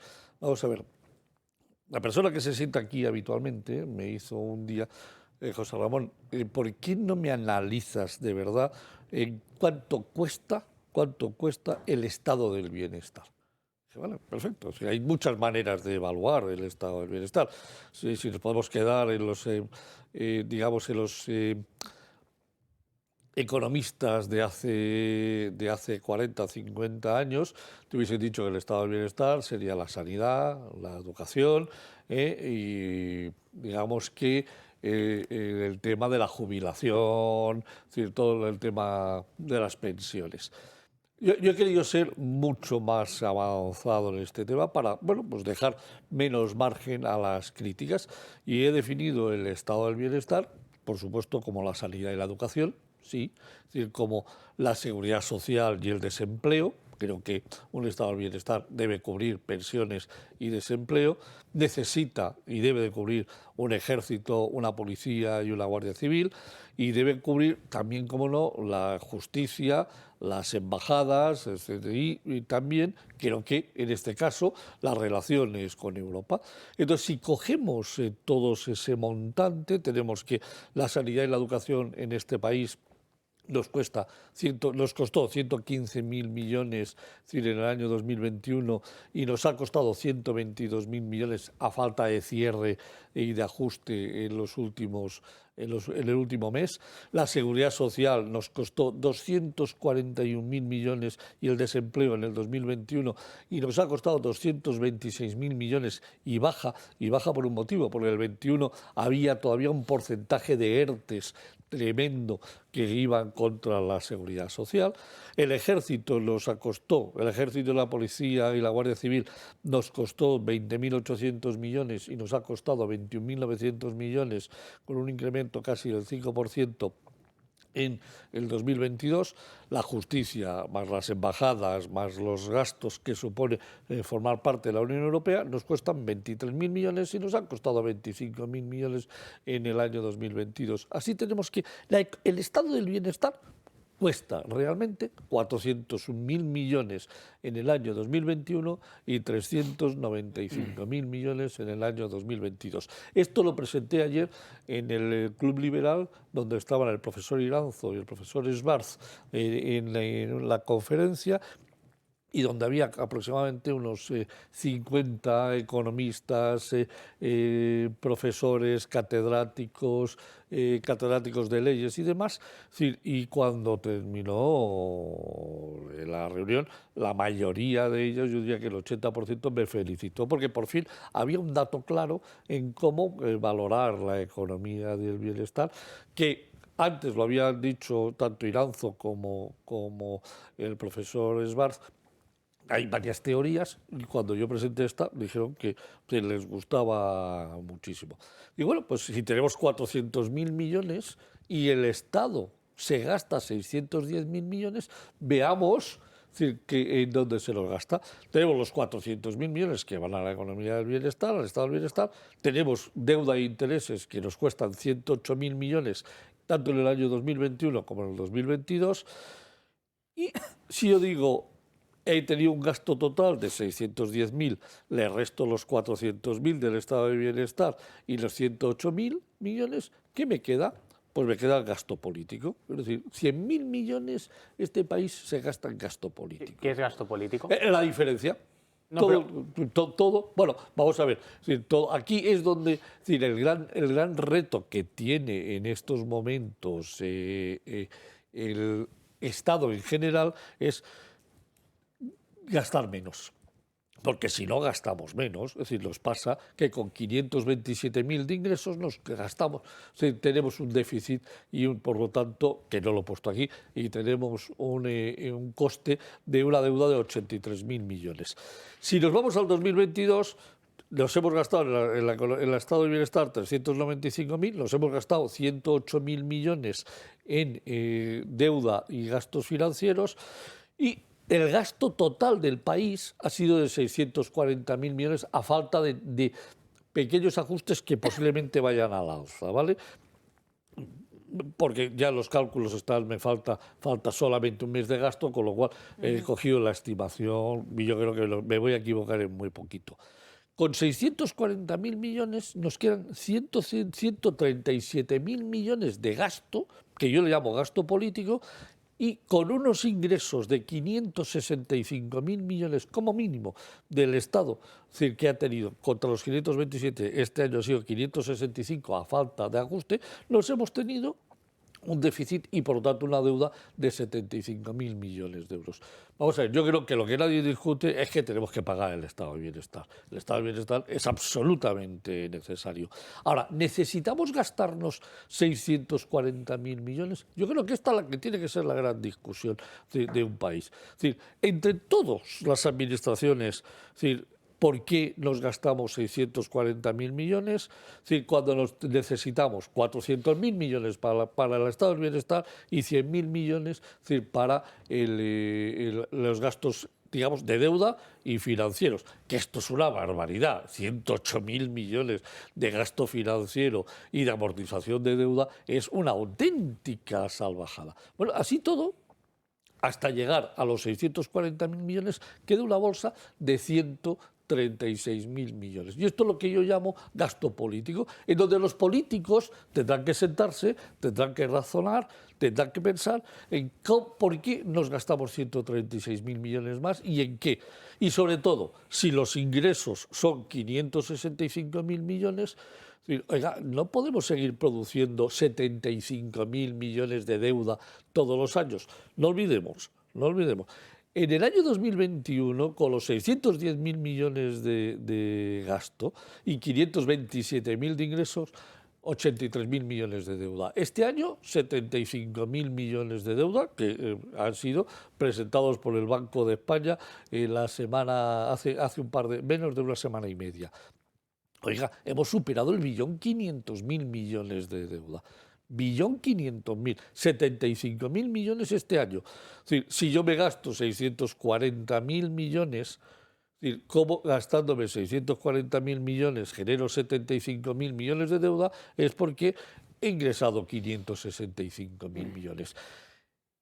El gasto crece un 4,92, un 5, los ingresos crecen un 7 y así todo la deuda sigue aumentando en 75.000 millones. Yo de aquí lo que digo es, señores políticos, señores que forman parte de la estructura política, es decir, siéntense partidos políticos, siéntense, necesitamos reducir el gasto público. El gasto público, con 640.000 millones que ha sido el 2022, ¿a dónde va a llegar en el 2023? ¿A dónde va a llegar? Porque los presupuestos generales del Estado nos indican que esperan un crecimiento del 12% en los gastos de la Administración Central del Estado, que incluye el Estado, que incluye la Seguridad Social y que incluye los organismos autónomos. Si todo eso crece otro 12%, en lugar de 640, estaremos en 670 o 680.000 millones. Este Estado, este país, puede, para pagar 680.000 millones, ingresar 680.000 millones en impuestos para tener un déficit cero. Eso es imposible. Eso es imposible.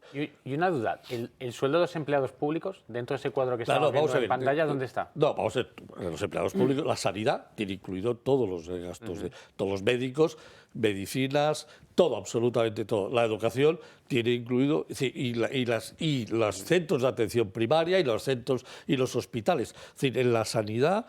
sanidad y educación incluyendo los funcionarios que trabajan en ellos. Todo, absolutamente todo. Eso es lo que nos cuesta. La sanidad nos cuesta exactamente 75.000 millones de euros en el año 2022. Y esta es la suma de las sanidades públicas de todas las comunidades autónomas. La educación suma con la sanidad pública 122.000 millones en el año 2022.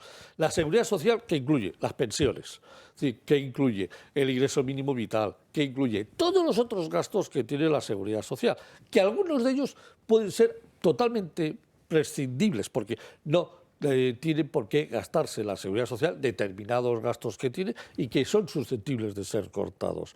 El ejército, la policía y la Guardia Civil es la suma de todos los gastos más todas las inversiones, más todo lo que necesita el ejército, o sea, el presupuesto que tiene Margarita Robles para el ejército español. Y ahí está incluida la aportación a la OTAN también. Todo, absolutamente todo. Los 2.000 millones extras que ha habido que presupuestar este año para empezar a colocarnos en la regulación para llegar al 2% del PIB. En la justicia están todo, la parte que está delegada en las comunidades autónomas y la parte que no está delegada, que hay comunidades autónomas que no tienen la delegación de funciones y que la asume el Ministerio de Justicia. Es decir, ahí nos gastamos 400.000 millones al año. Hasta los 640.000, ahí lo está. Me encantaría seguir hablando de economía, pero es que nos quedan 5 minutos que vamos a dedicar sí o sí al caso Mediador. Vamos a empezar a conocer las últimas novedades que se han publicado hoy y por segundo día consecutivo le volvemos a contar también que los periodistas que están desvelando toda esta información pues no deben querer hablar mucho ni darse bombo a sus propias noticias en otros medios. Comenzamos por Canarias 7, que es lo que publica hoy acerca de este caso Mediador, porque ha accedido...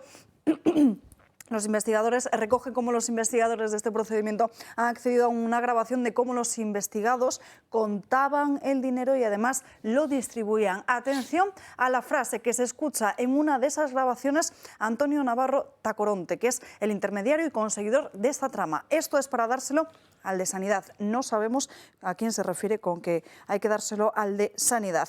¿Qué es lo que publica, por su parte, el diario El Mundo? Como Tacoronte asegura que su función, para dárselas un poco más en esta trama, decía que era asesorar realmente a ministros, concretamente a 2. Tampoco conocemos a qué ministros se refiere. Por su parte, también se ha publicado en los últimos días el organigrama... Disculpen, el organigrama de este sumario del caso Mediador. Ahí lo están viendo. Ahí se muestra cómo muchas de esas operaciones que se hacían llegaban a costar a 5.000 euros, esas mordidas que cobraba a todas estas empresas que están siendo salpicadas. Por su parte, esa es una parte de ese organigrama, pero hay otro que van a ver en sus pantallas, este que ven aquí. Aquí se mostraría cómo el Tito Berni es el principal cabecilla de esta trama, una trama que se divide a su vez en dos partes. La parte política y la otra parte, el general retirado, sería el que gestionaría directamente los beneficios fiscales de la zona especial de Canarias, mientras que por su parte la familia de los Fuentes Cubelo lo que se dedicaría sería a extorsionar a esos empresarios y al llegar al cobro de esas mordidas, mientras que Tacoronte, como decimos, es el intermediario y conseguidor. Se lo van a ver más claramente en el siguiente organigrama, que también está recogido en este sumario del caso Mediador. Este no es, pero en otro organigrama que se ha publicado hoy, que se publica además el diario Voz Populi, se ve perfectamente cómo hay una clase política, una parte de la trama que es política y otra que no lo es, y lo relaciona entre sí. En este WhatsApp que están viendo, lo que acaban de ver, ese WhatsApp era una conversación entre el Tito Berni y Tacoronte. Se mostraba perfectamente cómo pues, los dos dedicaban a irse de fiestas y de chicas de compañía. Además, la última novedad se la contaba antes. Entrevista en el Canal 10 de Tenerife a José Navarro Tacoronte, el intermediador y conseguidor de esta trama, que señala directamente a Ángel Víctor Torres como uno de los implicados en esta trama, al asegurar que evitó una sanción de 1 millón de euros a 2 de los empresarios que también están implicados en la misma. Marín. El PSOE al final parece que siempre hace lo mismo, que es ser corrupto. O sea, no es el primer caso de corrupción que lo salpica, al menos en una comunidad autónoma. Y siempre con el mismo patrón, que es ir a fiestas, ir con chicas, que a mí me hace gracia porque, bueno, se vendieron pues van como... de feministas, ¿no? Sí, van de feministas y de que defiendan a las mujeres y luego, pues bueno, van a esta clase de sitios. Es curioso, ¿no?, que al final, lo que estabas diciendo, ¿no?, que la corrupción del Partido Socialista siempre suele estar en las comunidades autónomas y destinadas a algunos de los peores vicios, ¿no? Estos que van de la justicia social, de los defensores de las mujeres, de los que menos tienen, y resultan que son los que, como pasó en Andalucía, ¿no?, que se acaban gastando el dinero de todos en sus vicios personales. Bueno, otra trama más de corrupción política, económica y social del Partido Socialista, que esperemos que esclarezca a los tribunales y que todos sus responsables vean sobre sí mismos el peso de la ley. Una trama que esta tarde en la redacción abierta les contaremos más en profundidad con las últimas novedades que hay en el caso. Me quedan 30 segundos que voy a aprovechar para felicitar a José Ramón Riera, que me lo ha chivado antes de empezar el programa y hasta este momento no me he acordado y ya me ha apuntado cumpleaños Riera, tengo que felicitarle antes de acabar el programa. Como sabes, un placer tenerte siempre aquí. Muchas y encima gracias. con esa información que nos preparas y que te leemos siempre por ahí, ¿eh? Muchísimas gracias. Hombre, yo te lo había contado, pero en plan, es decir, a mía, no para que me lo dijeses, para que todo el mundo, mira, me estoy poniendo colorado. Pues muchas felicidades. Yo que no me pongo colorado por José nada. Ramón, que sigas cumpliendo años estando aquí en esta casa. Un placer. Exacto, pudiendo venir aquí. Eso es. Hasta aquí el programa de hoy. Muchísimas gracias a todos por acompañarnos a lo largo de esta mañana en Dando Caña. Les vemos el lunes puntuales a las 12. Que tengan un feliz fin de semana.